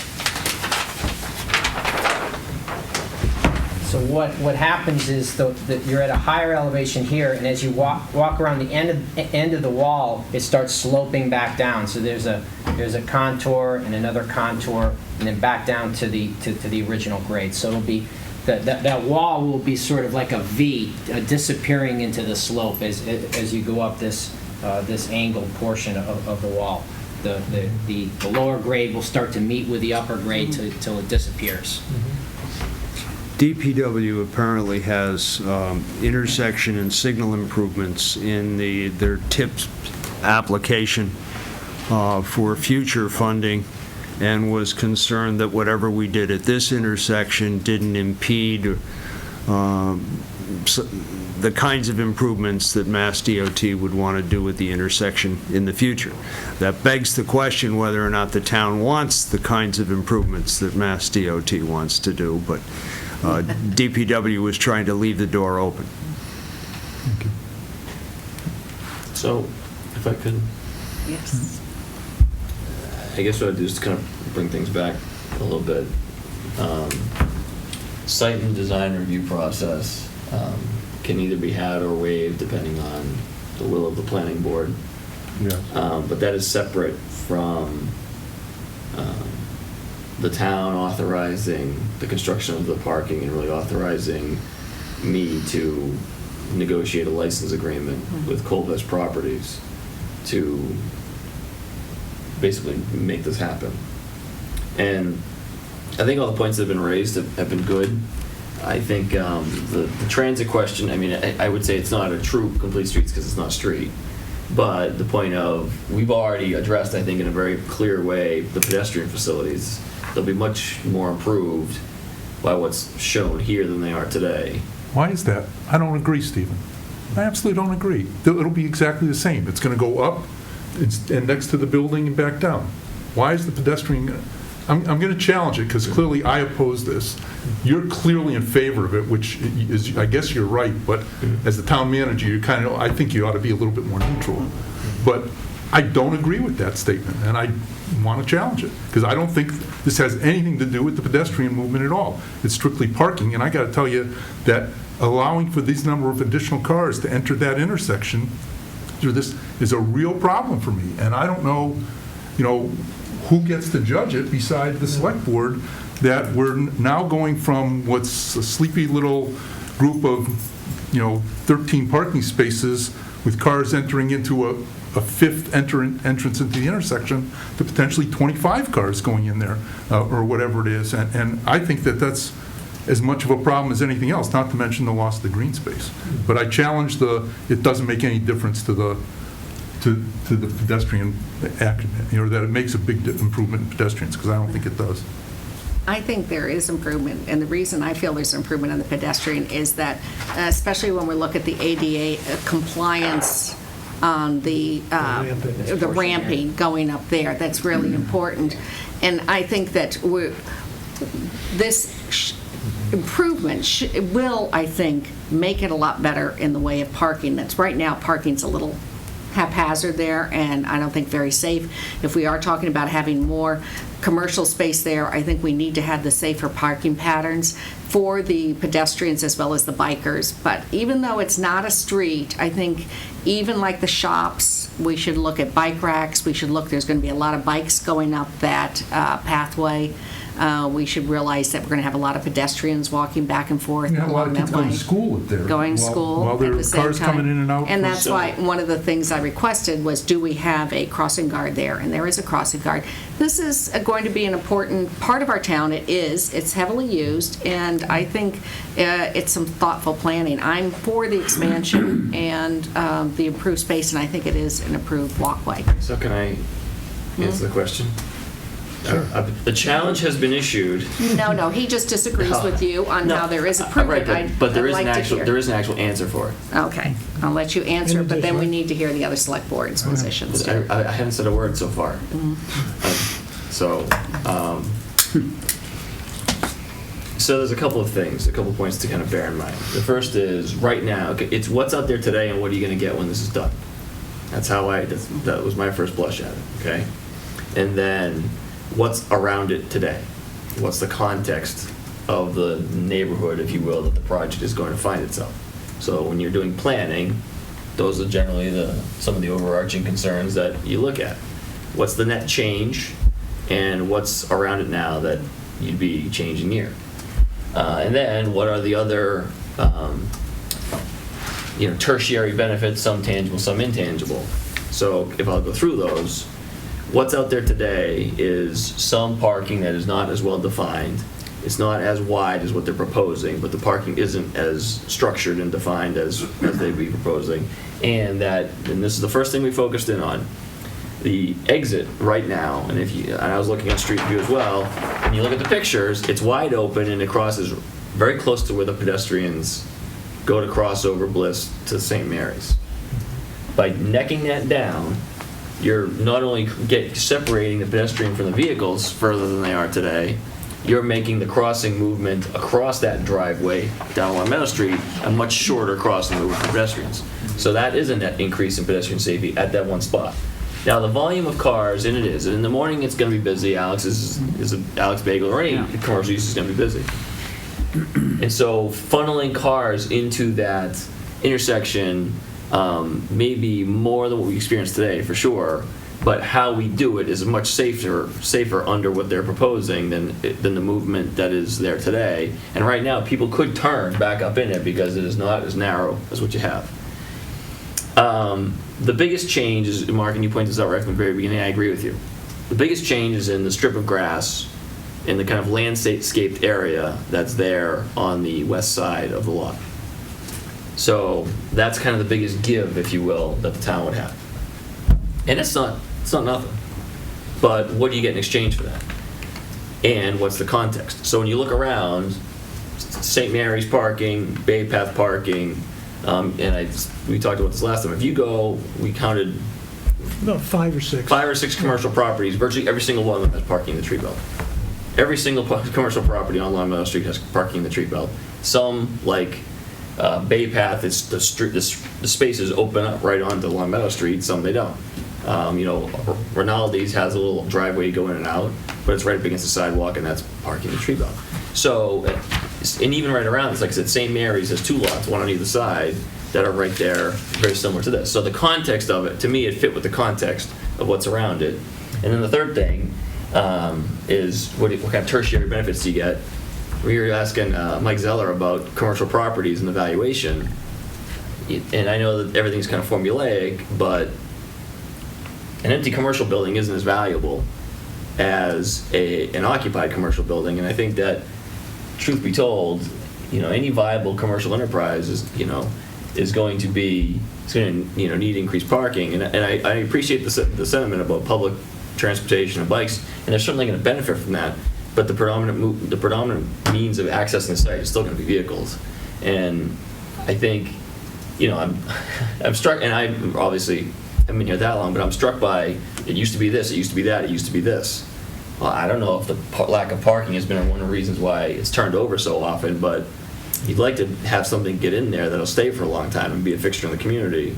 And, better vehicle access is something that any retailer will tell you need. So that's why I do support it. You're right. But not for nothing. And truthfully, we haven't talked about stormwater fees or, other site work that we may want to see done, but that would all be a part of the license agreement that we look to negotiate. Tom or Richard? Well, I go just with Stephen, I think that it adds something different to the town, and I think that, we should be open to that. Like we say, we only have 5% of our properties that are business zoned, and, we shouldn't, I don't know, I just think we should do what we can to have those be as productive as possible, so that sounds good to me. Yeah, I support the improvements, Mary. Okay. All right, anything else the planning wants to tell us? I have a question. One of the things that you said there's going to be an accessible curb ramp to get up the sidewalk. I haven't done it this year in 2017, but I frequently ride a bicycle up and down Long Meadow Street, and I've always just been able to ride on the sidewalk in front of St. Mary's, cross Bliss, ride up onto in front of this little strip mall, and then back down on the sidewalk and block north and so forth. What makes? How is the? I mean, it's not like there are stairs there or something. How is it going to be more accessible, or what are you doing to make it? Are you making ADA compliant. Okay, but in what way? So what right now the walk is too steep. It may not. It'll be less steep. That's right. So what we're going to do is. I mean, it is steep. There's going to be a ramp and then a But you can landing, ride a bike up it. and then there'll be a more gradual walk going up. And so we're cutting into this walk, and because we're replacing it, we can just chase it back up until we daylight at a more reasonable grade. So 5% grade is the maximum. With a landing at 2%, the ramp itself is an 8% standard 6-inch rise. Okay, so it's the grade that's going to be lower. Yes, we're changing the grades. I forgot to mention that. Yeah. Anything else the planning board wanted to ask? Is there a motion you're looking for a motion to approve the parking expansion? Is that it, Stephen? I From the would be select looking board? for a motion to negotiate a license agreement for the parking plan as presented. Is there a motion? So moved. Is there a second? A second. Any And further, then I'll bring the license agreement back to the select board for a vote. any further discussion? Yeah, as I said, I'm going to vote against this. I think the taking of green space along Route 5 will be a negative impact on the town. I think the argument that, well, we've got it in other places in town, so why not do it here is just a fallacious argument. It doesn't mean anything. It means that, just because we do something wrong before, we should continue to do it. I'm disappointed that we're doing this. I think that there are probably alternative options, clearly having, angled parking on one side and not both sides. Based on this, I'm not sure that cars on either side are really going to have a whole lot of room to back up. In fact, if you have it on both sides, and my suspicion is that, like I said, I suspect that the retail spaces aren't going to get full advantage of this because it will be public parking, and therefore it's not likely to be there for the advantage of the retail spaces, which, Stephen, was your argument, that it'll be great for the retail spaces. I've just seen what's going on there, so I just think it's a intrusion on public land, and I oppose it. Marie, can I- Tom? Oh, sorry, go ahead. I would sort of agree a little with Mark that you're certain that the parking that you're asking for will be utilized, and you really need every space, because I'm not keen on parking lots any more than the next person, and I'd like to see that your parking really will be utilized. I hate to see a parking lot put in like you see the shopping center when you see the whole back, 40% of the shopping center is just empty spots, but they did it just to comply with zoning or whatever. But you're certain that this has to work this way? Yes, with sir. that many spaces? The parking calculation for this building, assuming the bagel shop, is somewhere around 33 spaces. This is 20, what did we say, 25 spaces. So you need a ZBA, probably special waiver to because to pursue the formula? because the Okay. parking, I guess we need a waiver in the technical sense, but Yeah, that's the what I building has never had on-site parking. That's what I still am confused by, the fact that we're suddenly putting everything on site. But Well, I would just like to say, you know, as I drive through town, I mean, you could drive down most streets, the length of the street in town, Long Meadow, and not really have any reason to stop and get out of your car, because there isn't any place to stop for, other than people's private property. And so this would offer people a place to stop on our main drag, Route 5, and be able to get out, get a cup of coffee, have something to eat, use public restrooms, you know, and I think that we don't have enough spaces like that. And I don't think the sacrifice we're making in terms of green spaces is really significant in terms of what it'll give back to the town. I also agree, like, folks who are not from Long Meadow may not realize how bike-friendly we are, and I could see a lot of people riding their bikes to this place in the morning for coffee and having bagels, and I think that we should have bike racks. I think that's a good point. I also think, you know, maybe it's a sign of a town, sign of maturity is when they have a covered bus stop. You know, most towns don't even have that, but I think that, you know, we should look into that, either doing it now, maybe, you know, Bay Path would be willing to pay for it, but the PVA would be willing to pay for it, or the developers would be willing to pay for it. But if we got an idea about, you know, what something like that would cost, could it fit into the design at this point? Because if those sidewalks are going to be redone, we might as well plan, you know, it would be something to plan for. Maybe it's not going to happen now, but I would like to see us be able to be connected with the greater world, with a new you know, bus station going in Springfield, and the train station, and casinos and everything else. You know, we're trying to maintain, you know, Bay Path has been a good neighbor, and it's a university, and universities thrive on having things that are exciting for their students, and this is just another opportunity, I think, for us to be a good neighbor to them, and, you know, to work in the junction of developing a community that's going to be inviting. So. And I just wanted to make one comment. You might want to talk to Bay Path and make sure their students don't just decide this is a simpler place to park, because there is a parking problem with Bay Path when you talk to I did. to the final. I did. Okay, great. All right. Any other? But Steve, what can you say to them? It's a public parking lot. They have the right to park there They all do. day. They do. It's posted 1 hour, Mark. Yeah. It's signed for 1 hour parking in there. Based on what? You can It's legally adopt signed for 1 hour. I mean, you could you can adopt the bylaw. So does the town, that's part of the, that's a good question then. So the licensing agreement between the town and this parking plan would like include things like 1 hour parking signs? Yeah. 15 minutes. Yeah, I mean, the Bay 15 Path. minutes, yeah. Okay, yeah. Alex has to work fast. I mean, it's, look, at parking to me is a capacity issue. And if you have parking issues in a particular area, and you create more capacity, then you don't have to split hairs about who's parking where, because you're creating more capacity. And so if there are Bay Path students or teachers parking on Hopkins or Green Acre, and then they decide to use a few of these spaces instead, well, then you're making the residents on Hopkins and Green Acre happy. All right. Is any other discussion on the, okay, I'll call for a vote. All those in favor?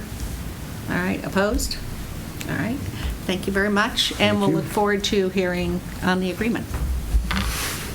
And Planning Board, did you need to make, are you going to just take this back? You're going to Well, if the do developer plans? wants to get on our agenda, they should. They are, Bruce, they're going to Oh, are they on our agenda for Okay, June? okay. Oh, okay, we'll see you at the beginning of June.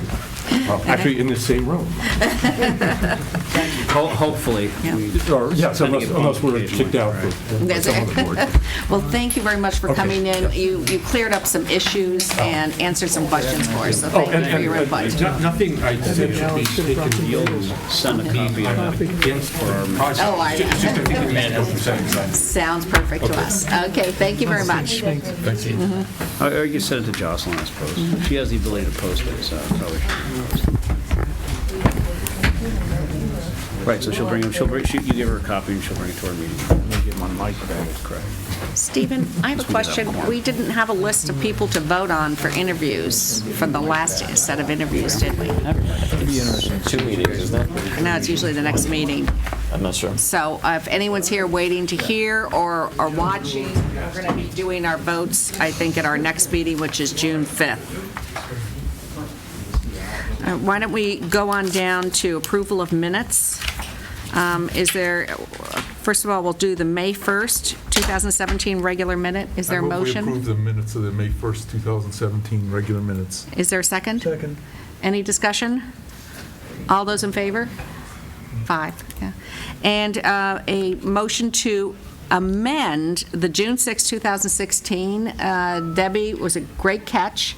We approved minutes that did not include Delaney Market. Did everyone have a chance to look at those? Yes. Is there a motion? I thought you said. Yeah, I'll move we approve the amended minutes of June 6, 2016. I'll second that. Any discussion? All right, all those in favor? All right, we lost our town manager again, so I'll move right on to town manager evaluation since he's not here. Okay. The form was sent out to everyone. Okay. Any changes you wanted to do on that form? Haven't even looked at it yet, really. Oh, it was the exact same form as we had before. Sent out at 4 o'clock today or Yeah, I just haven't opened it up. Okay. Well, unless someone comes in and wants to amend something, I thought we'd just have it the 29th, if everyone could get that into us. That's 2 weeks. If you could all get that this to year? me. Yeah, this year. Okay. This year. And also, I handed out the idea of what I would think would be great budget goals. If you could sort of make a list of goals, which you would like to see for us to, bring in for FY 2018. But one has nothing to do with the other, does it? Yeah, but in some ways it does, because when you've gone through the town manager evaluation, we should step up to where we're going to be going the next year, and especially since during the interview, our town manager said budgeting is 365 days a year. It'll be part of the interview I'll never forget. So, just start bringing those to the table for June 6th. I just said that so you'd hire me. I didn't really mean that. Yeah, I know. Now I'm going to make you stay to that forever. So, any problems with that timeline? 29th? The 29th, and then I'll have them all organized, and then we can decide, are we going to discuss it on the 5th, or do you want to go down to the 19th and have our full evaluation on the 19th? What do you guys feel? 19. Go for the 19th? Okay, so I'll collate everything, get that back to everyone, and then we'll push it to the 19th for the final discussion. Well, we've got until July 1st, theoretically. Last year we had until September 1st last year. Yeah, well, we're not going to. We're going to be organized this year. All right, so we're going to go back to the rail crossing update. Stephen, you want to give us an update on? I don't think, have you presented to the board since the last thing? All right, tell us what's going on. So I did distribute a memo last week, and I apologize. It was after the packet went out. But I don't have did everybody get it? Have a chance to review it? I saw it, yeah. I don't have a lot to add to that, other than I'm just trying to get it open here. Bring out a paper copy. Sorry. Is that dated May 15th? Is that the one? Yeah. Okay. So basically, we had a meeting with the governing stakeholders, Federal Railroad Administration, Mass DOT, a representative of Amtrak, and the Department of Public Utilities at the site, Fish and Wildlife Service as well. We have a grant that we've received from them that would to do a parking lot to make the meadows more accessible to people, especially people with disabilities, and their access point is over that crossing, so they have somewhat of a vested interest in it And as they well. showed up for that meeting also. They did, yes. Oh, good. It was a relatively productive discussion, but for Amtrak's absence. And I'm told there was confusion about the date. They said they did have their attorney there. But we did learn more about the process and the responsibilities, and because it is a public crossing, and now that that's been clarified, it had previously been regarded by some of those same stakeholders as a private or closed crossing. now everyone is in agreement that it is a public crossing, Amtrak ultimately has responsibility. So regardless of what funding source or whatever we do, it's Amtrak will, or their contractors will install the improvements. Stephen, does it stay public to just on the other side of the tracks? It's just a public crossing. Just a generally. public crossing. Just a public crossing. And so the diagnostic review, they looked at the conditions, they looked at the site. I have not seen the report, although I know from talking to Mass DOT this morning, checking in with them this morning, that they are in the process of finalizing it, and that they will recommend controlling arms and lights and signals and upgraded signage and things like that. So they are going to recommend the full treatment. As I tried to lay out, there's some complexity with that in that the lead time, once you've designed it, the lead time on the equipment is minimally 6 months. They don't come off the shelf. And you need they called it a bungalow, or a little house to house the controlling equipment. And if you're familiar with that crossing, it all slopes down into wetlands. So we're going to have Conservation Commission involvement in the permitting of it, and that'll be a design challenge. And then there's getting power to the site to run everything. That's going to be a major issue. It's one of the numbers that was reported by local TV was $250,000 to do it. Maybe that would buy you some of the equipment, but it's $750 all day, and that doesn't include getting the power to getting the power to the site hasn't even been engineered. So the point of all of this is that the one action step the town can take is to notify Amtrak and the Federal Railroad Administration and Mass DOT that we are interested in having traffic controls put in. That step has taken place. The net result of taking that step is the diagnostic review. The report is going to recommend installing the controls. The Fish and Wildlife Service we brought in to really, quite honestly, to see if we can find linkages between their grant or additional grant funds to be a partner on the project. There are other areas where pedestrians cross the tracks to access the meadows, and what we want to do is evaluate, once we get going on this, evaluate those as well, and maybe make it more difficult for pedestrians to just kind of wander across the tracks wherever they want, and channel them to this intersection and make sure this is equipped for pedestrian crossing as well. So that's kind of a definite shared goal of all the parties, is keep the people from crossing the tracks just wherever, which happens currently. But we've been saying since the beginning that it isn't going to be cheap or easy or fast to get this done. But now we have a very clear sense of what the process is. The next step is Amtrak's going to receive that report. They're going to review it. They're going to tell us their opinion or their findings, and we're going to go from there. And there's a few different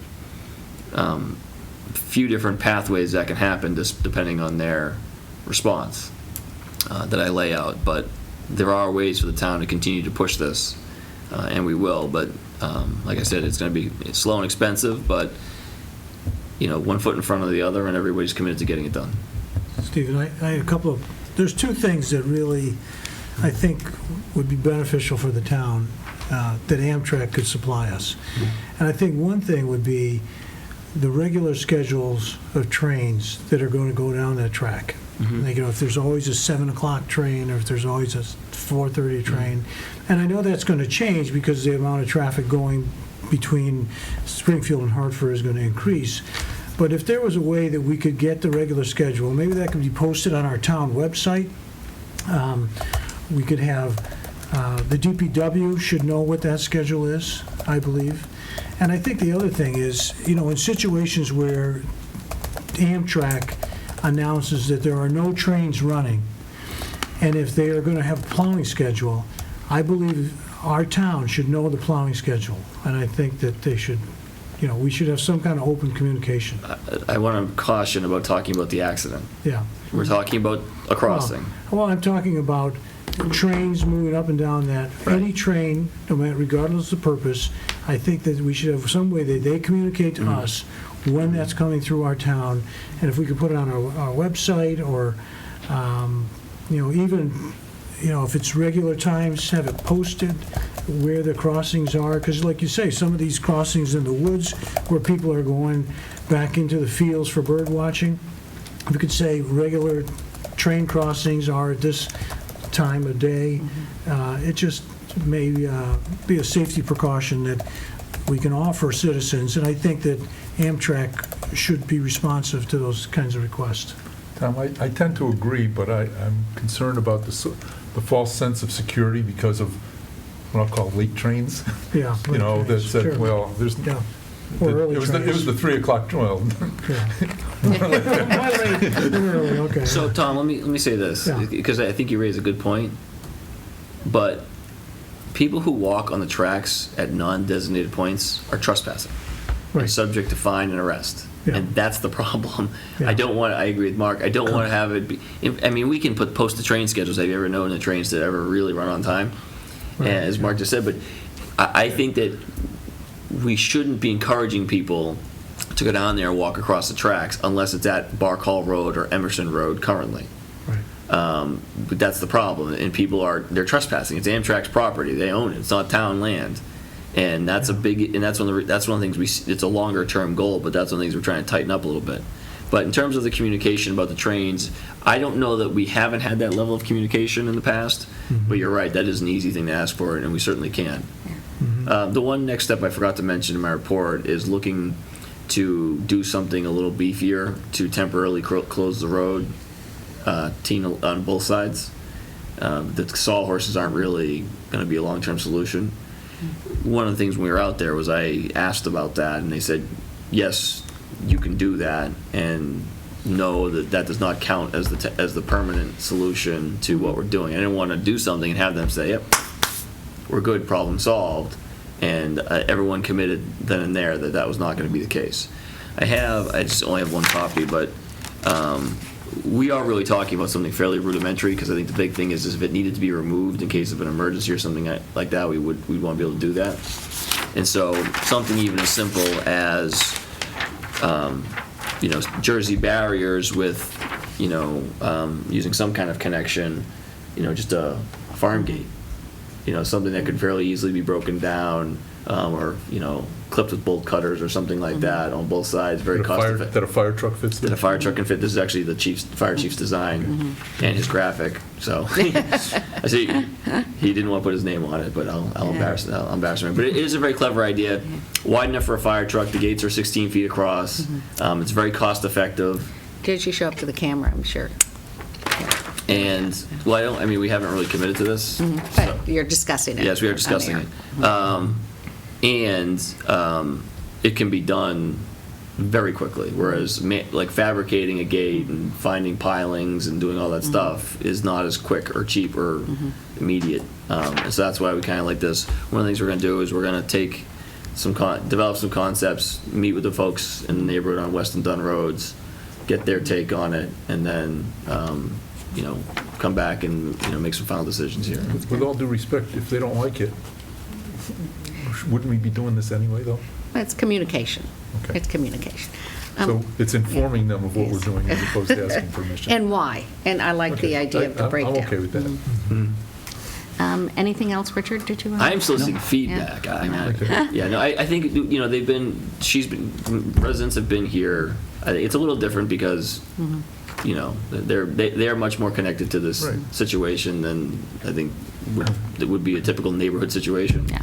And so we want to make sure we just check with them. They had expressed concerns about some level of openness, but I think even they will tell you that the sawhorses aren't the right thing to do. The safety, I think, is an important issue. Yeah, I like what you've created there, and the police and fire getting involved with that is a great thing. Just a crazy question. I mean, do we do that? Is the proposal that we do that on either side of the railroad tracks or only on one side? Both sides. Okay. Yeah. Every solution going forward is going to be both sides of the crossing. That's fine. Including the permanent one. That's fine. I do have one question. Richard? Stephen, to the best of your understanding, is there going to be any action required by the board? As we sit here today, not that I'm aware of, in the memo I laid out the next steps in the process as best I understand it. Our primary role is just initiating the process. And to the point, to be more specific, even if we had the money, we still couldn't do the crossing. No, I mean, is there anything we'll have to vote on? Is there anything that you can foresee in the future, board approval for anything on this? Maybe easements or something like that, if they have to end up constructing some improvements. So it'll be very incidental, and there won't be any design decisions or any of that stuff. That's all being carried by third party. That's above our pay grade, if Right. you will, the design and the as you know, the specifications for the signal, for the controlling things, the signs, the signals are all federally mandated. Right. I don't foresee anything here, but I can't promise you there isn't something. I think an important part will be us to monitor that things are moving along. Like you're still waiting for the diagnostic report, and then that's got to go to Amtrak, and then we got to wait to see Amtrak in a timely manner releases that. I know you had talked in the past about going to Mass DOT. Do we have to wait till after the last report comes out, or are they going to coordinate? No, they are sending the report to Amtrak. Okay. And and theoretically, if Amtrak decided they did not want to take action, the Yeah. Massachusetts Department of Public Utilities, in some arcane law, has the ability to compel them to do it. Now, I don't know if that gets you anything faster, because if they were interested in doing it, they would just say yes to initially, rather than having to fight for it. So, but we won't know which path we're going to go down until we hear some feedback from Amtrak. And you're thinking 30 days, 60 days, or we're talking They the said fall? 30 days. They said We're they still said, they said by 30 the- days from the diagnostic or 30 days from the Amtrak? 30 days from when they receive the report. So Oh, okay. sometime between now and in mid-June, I would Okay. expect to have an answer from them. That's what they say. Okay, well, that gives us an idea if something's falling by the wayside, what we're looking for. And I just wanted to add one thing. It's not just Amtrak. We have freight, all sorts of freight going on there, don't we? But it's not involved in this process at all. No, but what I'm saying is, we can't, Oh. we have to go to multiple companies to figure out who's going down when, because it's not They just do have some, Amtrak. yeah, I mean, they do have some other traffic on there, Yeah. rail traffic, but Yeah. I mean, I don't know how they, I mean, it's Yeah. not, they'll tell you. Yeah, but a lot of people are using that. So I'm very happy to hear that there's some positive steps going forward, and hopefully we'll have an answer by mid-June. Anything else that we need to talk on the rail thing? All right, why don't we go right to your town manager report? Oh, I'm sorry. We've got a quarterly investment report. I'm not going to make Paul sit through your town manager report. Yeah. Oh, that ain't right. Now, I said we were going to finish by 9 o'clock, so you have 5 minutes. Okay. I'll take maybe 2 minutes. First and foremost, the investment report for March 31st, we're in compliance with the main goals of the policy, which are to have no long-term investments that exceed 5 years, have no more than $5 million in one institution, that all the banks that we are dealing with have the highest safety rating of green, which by the Veribank rating institution that we use, and that all our money is fully secured. What we have done over the last quarter was we've divested ourselves completely with a former investment advisor that we used, Bartholomew. It was done basically over a number of years when the investment policy went in and really restricted what investments we could get in.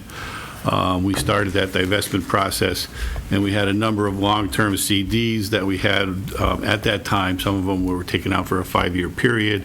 Those are now have matured, and we are doing basically the rollover of those CDs all internally at this point in time and not using any investment advisors.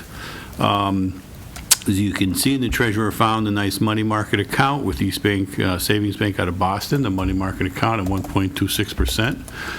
Which is nice for a money market. We can move money in and out of there at a regular basis as needed. And also found a CD for 13 months at 1.36, which is a fairly decent rate also. We transitioned our operating accounts over to People's, getting a far better rate than we were in the previous quarters. We're up to 0.76 for an operating account, and we've also been moving other monies around for higher interest rate gatherings also. There's some movement of $250,000 from the ambulance account that we store, basically, once it's collected by our third-party billing service, it goes into account under our name, and then it's moved accordingly. I did challenge the treasurer to watch that a little more closely, because I think this money could have probably, some of this money could have been moved earlier to get a little bit, just a little bit longer period of time. So I have challenged her in that regard. The net difference for the quarter is we were up about $1 million from January 1st through the end of March. The main components of that is our first motor vehicle excise tax billing went out and was fully collected by the end of the quarter. That motor vehicle excise tax commitment was $1.8 million. And we also send out the second water and sewer billing that went out sometime at the beginning of March. Wasn't fully collected by the end of March, but we had collected almost $1.4 million of commitment that was well over $2 million for water and sewer. Having said that, there was also 1 month, the month of March, that had 3 payroll commitments in it. That was the big drawdown. That we didn't see the big gain for that month. But again, we did have a gain of $1,048,000. So I don't know if there's any other questions. That's kind of a quick summary on the investment report. Questions? Yeah. Well, every time I look at this, I go down to the, I'll call the special funds, that some of which never seem to move, in terms of the amount. I mean, and the reason you look at them this time is because you took them out of Bartholomew and put them somewhere else, but there's literally dollar for dollar. Does anybody look at some of these very, very... Can you give me an example of which account they might be looking at? The Barbara Allen Fund. Basically, they're little trust funds that we have that Right. so somebody has come in, donated money for the use of the schools. We're investing it in a group regard, so you might only have a couple dollars worth of interest at best. Right. But my question is, the Malcasian Fund, the Patterson Trust, do people know that this money is available for whatever? And I don't know what the specialized use of these things is. Yes, I believe they do. Most of the schools probably spend that money at year end. A lot of them, some of our scholarship funds, so they're given out at June, at graduation time.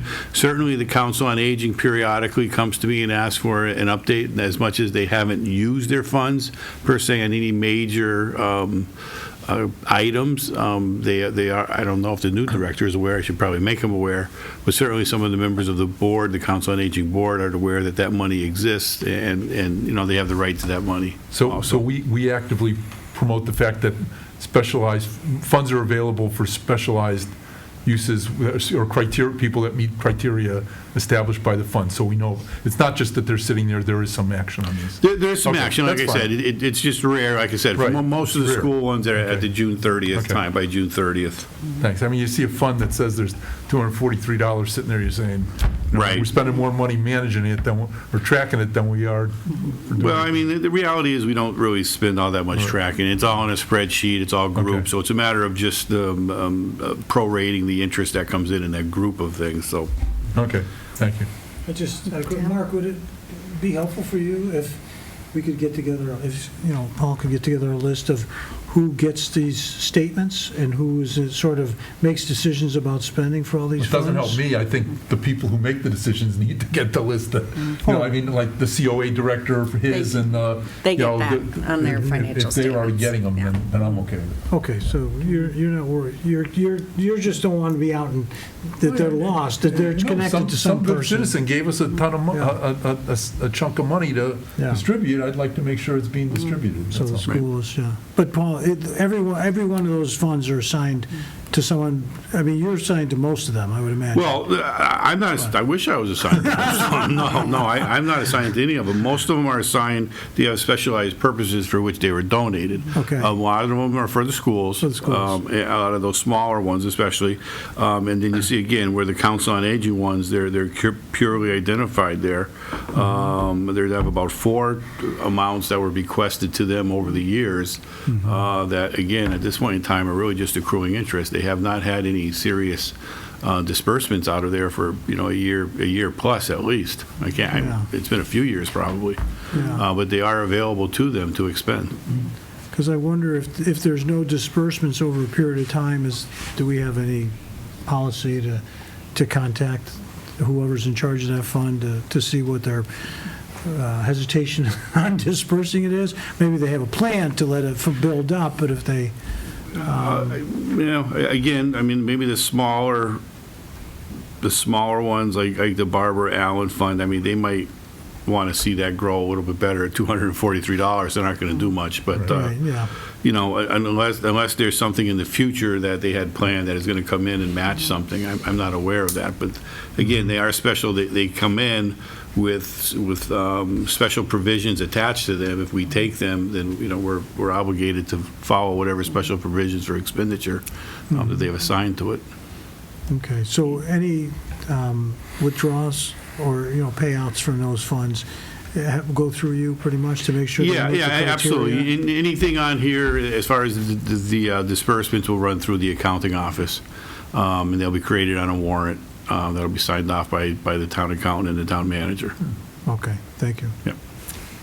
Any other questions on the investments? Do you want us to, we don't have to accept the report or anything? No vote look for? Stephen? I think we usually vote to accept the report. Okay, is there a motion to accept I the don't know. report? So moved. Is there a second? Discussion? All those in favor? We're accepting your report, Paul. Thank you very much. Great, thank you. So the first item on my town manager's report involves the demand fee thing, so he has to sit there.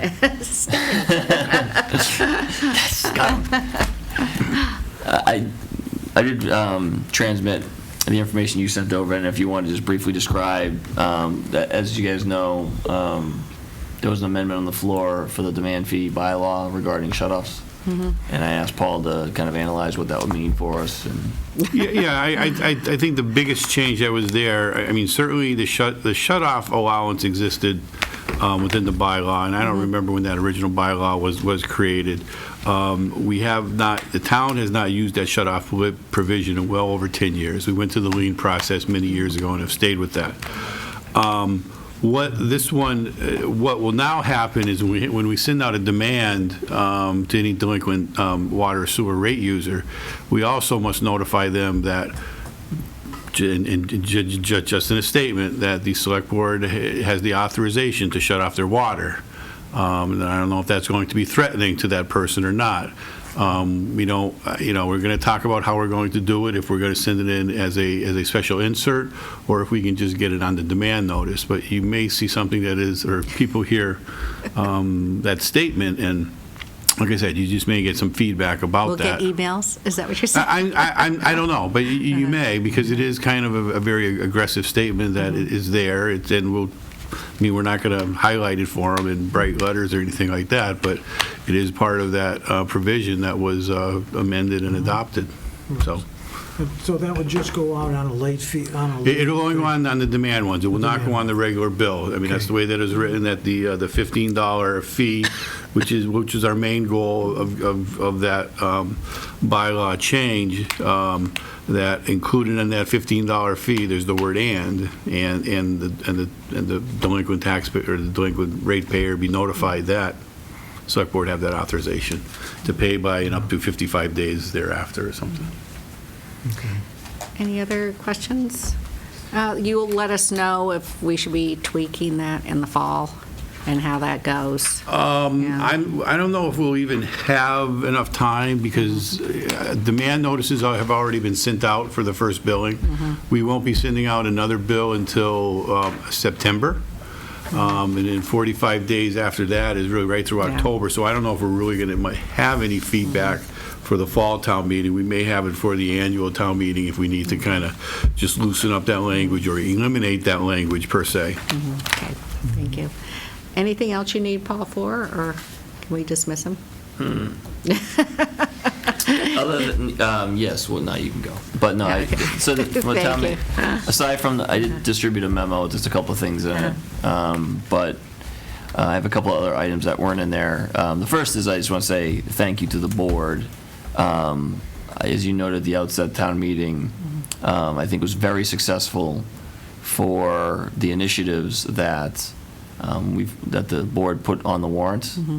And the reason why I asked Paul to stay is because the department heads, and especially Paul, are a huge part, and Debbie are a huge part of getting the warrant together and gathering all that information, a lot of research. you know, the warrant is just a snapshot of countless hours of time and effort, and it just doesn't get pulled together. I have so little to do with actually getting it to the reminder publications and out for distribution that it simply wouldn't happen without Deb and Paul, and so I want to thank them for all their effort. I'm really proud of the fact that town meeting endorsed all of the articles that the select board put forward.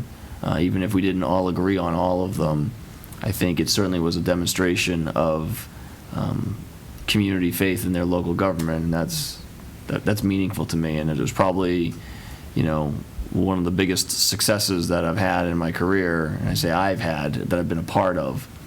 It was really something to behold, and I really think, as you noted, many meaningful things were done that will alter the community in a positive way, even if it isn't all that noticeable. That's what, the great thing about many of those changes is they're significant, important changes for the town, but do not really alter the character of the town very much at all. And I think that's important. I think in my annual report I talk about this notion of change without changing. Even back in the 60s, when the town was exploding with growth, they talked about communities need to change, but they want to keep Longmeadow the way it is. And I think even from back then, the lesson is they were successful.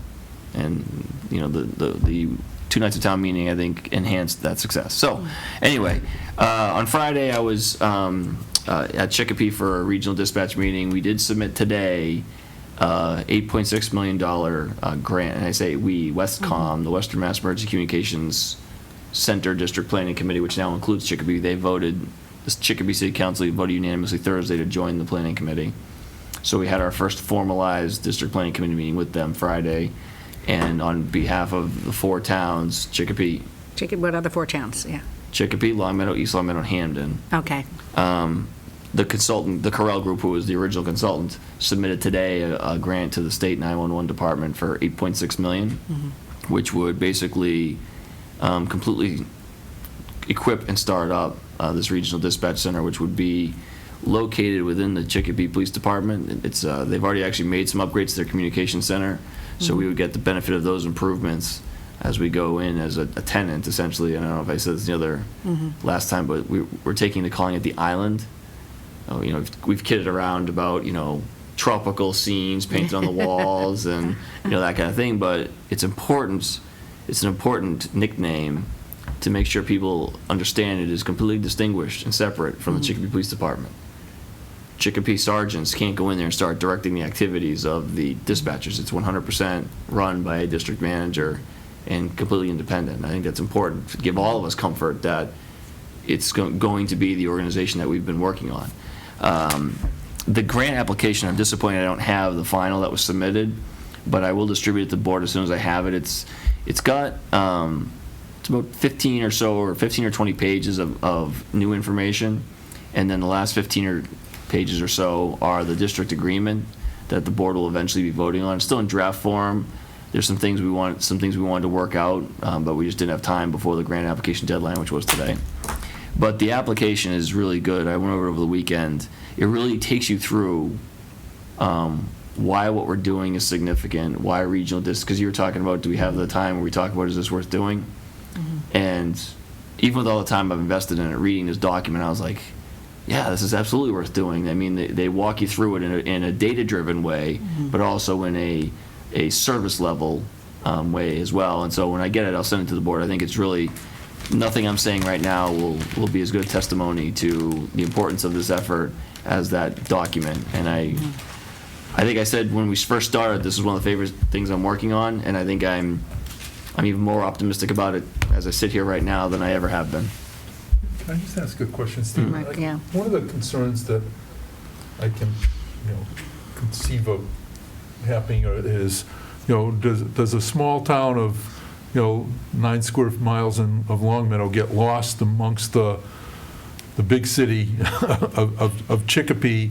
If 95% of the calls coming in there are Chicopee and 5% of them are Longmeadow, East Longmeadow, and Hampden, and I think somehow we've got to make sure that our citizens are assured that a phone call is a phone call, and we get when a 911 call goes in, it gets the same high priority there that it'll get here. I think that's the, and I don't know how you do that with the perception of Chicopee with Longmeadow as opposed to when we thought we had what I'll call like-sized, equal communities. So, well, I think it's a great point, Mark, and there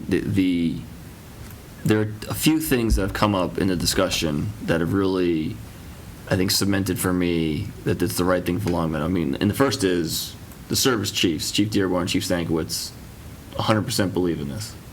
And and Chief Stankiewicz is the one who manages the dispatch function now.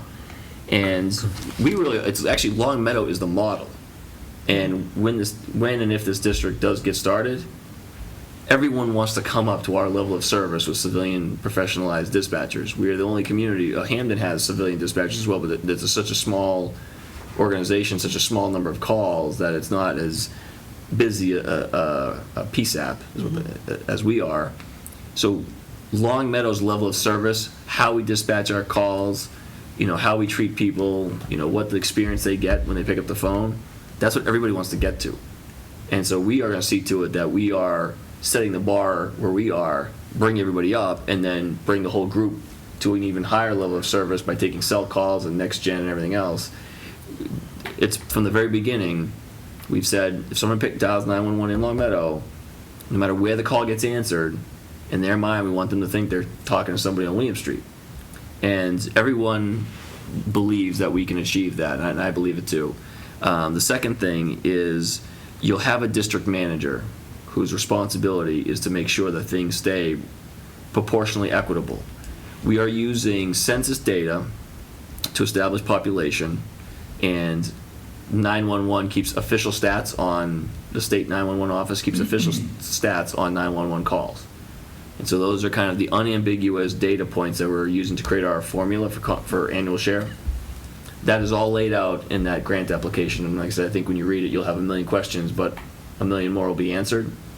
The biggest part of this that we haven't talked about, that is the kind of secret sauce that makes all this work, is that the state is going to contribute 75% of all costs to operate this rec, operating costs ongoing. That is by far a better deal than we have encountered in the 2+ years we've been working at it.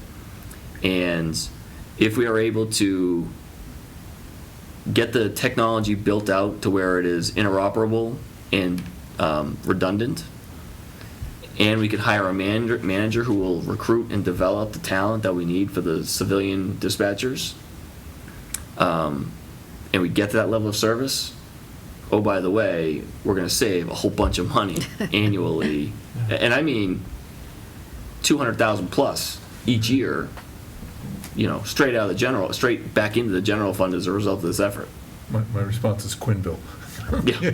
But this is coming out of this is a cell phone tax. Cell phone surcharge dedicated to this. Unless they take it away from us. Right? There's nothing to say. But always take state money with a grain of salt, because they can take that cell phone money and put it into something else. I mean, it's great, Stephen, and we've got it now, and use it while we've got it. But 10 years from now, I wouldn't bet on anything. It's as reliable, and what I've been saying as the Quinville was. No, it's because Quinville was state. It was dedicated source of funds. It was not a dedicated source. It was a dedicated use. It was general. It was state general fund. This is a dedicated source dedicated to this use. Okay. It's as reliable a funding stream as you're going to get for any state program. Right. Setting aside the cynical fact that is any state program, but they are not going to walk away from a core emergency service. In fact, the state is going to continue to invest heavily into building local capacity, either local capacity or really regional capacity to handle more calls, because they're in the call taking business too, especially at the 911 level. Only Boston and Nantucket take 911 cell calls locally. They all go bounce to Northampton. So if you call 911 right now from your cell phone, you're going to talk to a state in Northampton, right? So they want to either get out of that business or find a way to do it more efficiently. And I do think that that Westcom is going to end up being, first of all, it's going to expand broadly once other towns in Western Mass want to join, and we're going to end up in a bigger location fairly shortly. But I also think that it's going to be a model that the state will put forward as something other towns should aspire to, and that they really want this one to work. I had a question maybe for the board and for you, Stephen. Is there any reason for us to look at that proposal? Was that something that would interest us or that we would need to You mean see the review? grant? Well, they've already grant sent it proposal? in. They've already No, I sent mean a copy of what was sent. Yeah, he's I getting said it that, to I us. thought I would have it by now. Yeah. I sent in my edits this morning. They hand-delivered today. I would have thought would have it by Okay. now. I'll definitely, the biggest thing, Tom, is that it is a relatively efficient reading document that gives you stem-to-stern analysis of what we're doing, plus the draft district agreement, a version of what, I mean, it's probably 90 to 95% set. The governance structure, who's who, board of directors, I mean, all that stuff that's in that agreement is already set, already agreed upon. There are some tweaks because Chicopee's a city and a mayor, and everybody else is a board of selectmen. Or a town council. Jinx, 26 back. But I think in terms of things like one town, one vote on the board of directors, the fact that the operations committee, the service chiefs, that there's going to be a finance person that's from a town but gets a stipend, things like that. Yeah. Those types of things are already locked in. But the select board's going to have to vote on that district agreement. It's probably sometime, maybe even in June, like that fast. That fast. Yeah. So it is worth going through that in some detail and letting us know if you have concerns now. But it is, like I said, I read it over the weekend, and I was like, wow, this is really a well-done synopsis of how this came together and why it's a good thing. At least it read to me like a pretty good thing, especially when you get to the budget. Can I don't want to jinx this, but, so I just heard you say that it's proportionally equitable in terms of funding, but it's one town, one vote on their governance board? Okay. Okay, we'll talk later, Pretty Mark. interesting. So That's good for us. And this is something that, Good for us. Chicopee needs to be as a part of a regional dispatch center because of things they want to accomplish. And the state is committed to making Chicopee's dispatch work. We needed a space. We didn't have one. That's one of the reasons why the 6-town rec felt bars didn't have a space. And it's clear that the combination of Chicopee's need to really change what they're doing, really progress or evolve, and their relationship with the state that's going to help them do that, and their space, plus the maturity of our regional effort that we already had been developing over the past 2 years. I mean, it all snapped together very quickly, and we have this great grant application that I feel very good about. And so I think that's why we were the perfect dance partners at the right time. And if they had said, no, we want 2 votes, we would have said no. And that's why one town, one vote is key to the running of it. But when you think of Hamden, Chicopee, same votes. But it's to get to your point. It doesn't matter for the residents. They want to know that they're talking to a dispatcher that, as far as they're concerned, is in their town. And so the proportionality is this. So say the operating cost is $2 million annually, wages, benefits, all that stuff. And the state pays 75% of that. $1.5 million. Right. So you get 500. So the numbers are bigger than this, but for the sake of argument. So Chicopee would then pay, for example, 66%, because on 50, it's 50-50. 50%, the formula is half calls, half population. Chicopee pays 66% of that 500. And then we would pay, we're in the 14 to 16% range based on population call volume. So we're paying 14% or 16% of that same number. So that's where and that's an assessment. So every year, instead of having, the other thing is makes the town's OPEB liability go down because they're no longer town employees. Well, you just met one of our goals. Yes. Check.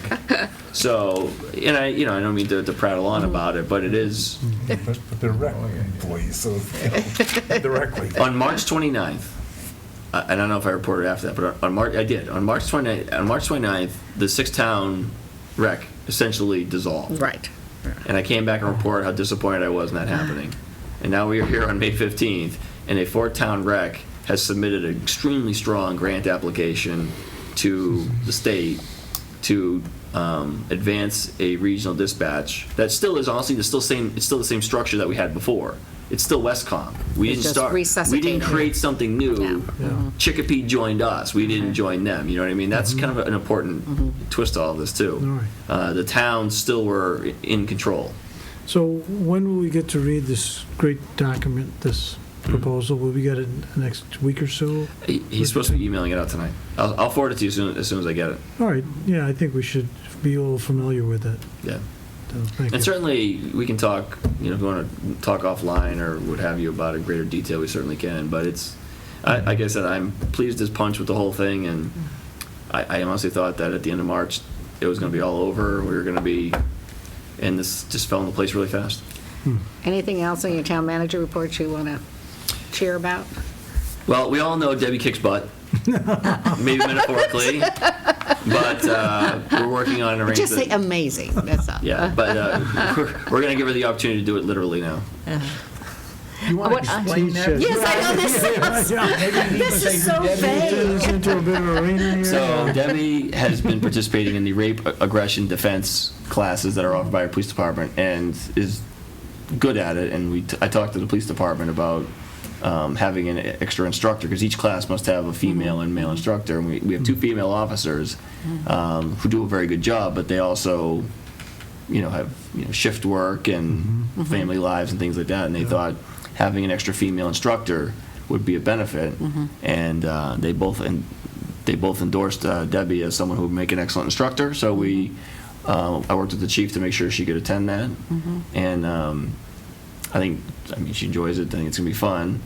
And it'll also benefit, may save a little bit overtime, but it'll also help the 2 female officers that we currently have get a little more free time on their own as well. We really should be announcing when those classes are and things like that. I don't think there's enough information. I'm talking about the select board. In our announcements, we should say when the sign-up is to encourage more people to come. Is there an age group that you usually encourage to go? I think it was girls over 15 to try to get into high school. And there were a couple of this last one I went to. There were 3 of them. I mean, it's pretty physical. Yeah. And do they have a person in that big suit? Yeah, there's 4 classes. The last class is called Simulation Night, and that's when they'll have a couple of them in the suits, and each person can go through 3 different simulations. They're requesting volunteers to come in so you can beat on them 2 times. We submitted your name. They were asking me if I wanted to do that. Is everybody aware who Debbie is? What? Is everybody aware who Debbie is? I'm not sure that we've ever really introduced Oh, yeah, that's true. Debbie. Yeah. Debbie House is, how would you describe it? A select board. It's your administrative assistant for the select board and town manager. Yes, and now a instructor. A rad instructor? Yes. Well, to be rad To be. instructor, yes. And when is the next sign up? Is there going to be classes this summer? I don't know, Danielle and Amanda, the officers usually schedule them. Well, as soon as you I think it know, was let twice us a know, year. and we'll talk about it during the select board meeting and maybe get you more people. But I'm sure they're very full. The classes are They pretty. do get a good turnout, which is They nice. do. Yeah. And they don't have to be residents on the. Oh, thank you very much for stepping up for that. That's fabulous. Yeah. Mark? Yeah, just a couple, and this isn't directly the town manager's report. I don't know if this is, when's the right time to talk about this, I guess. But the, you noted the two-night town meeting. I did get some feedback from some residents about the two-night town meeting. I don't know when it's appropriate to do it, but their feedback was that the 2 nights made it very, very difficult for people with families or other lives to actually be there. And I'll tell you flat out, the concern they had is so their concern was, what you end up with instead of is the general population of the community, is people who have specialized interest in the topic being addressed instead of the overall town residents. And the request to me at the time was, it'd be nicer to try to manage it so that it's a one-night town meeting and not a 2-night town meeting, so that people could focus on that and be there and participate as a community and not feel that I just can't be there 2 nights. And I think part of it, we saw that the babysitting we offered wasn't, I don't know if it was used at all. Zero. It wasn't used at all. Well, whatever. I Bought an think, ad in the paper. I mean, I guess I hear what you're saying. People are going to criticize anything we do, no matter what, Mark. And I think what's frustrating about that is we went at it from 7 to 10:30 on Tuesday, and from 7 to 11:30 on really? Wednesday. Yes. Wow. So you tell me how we get all that done in one night. Well, because, to some degree, the discussion expands to fill the time available, I think, to some degree. To some degree.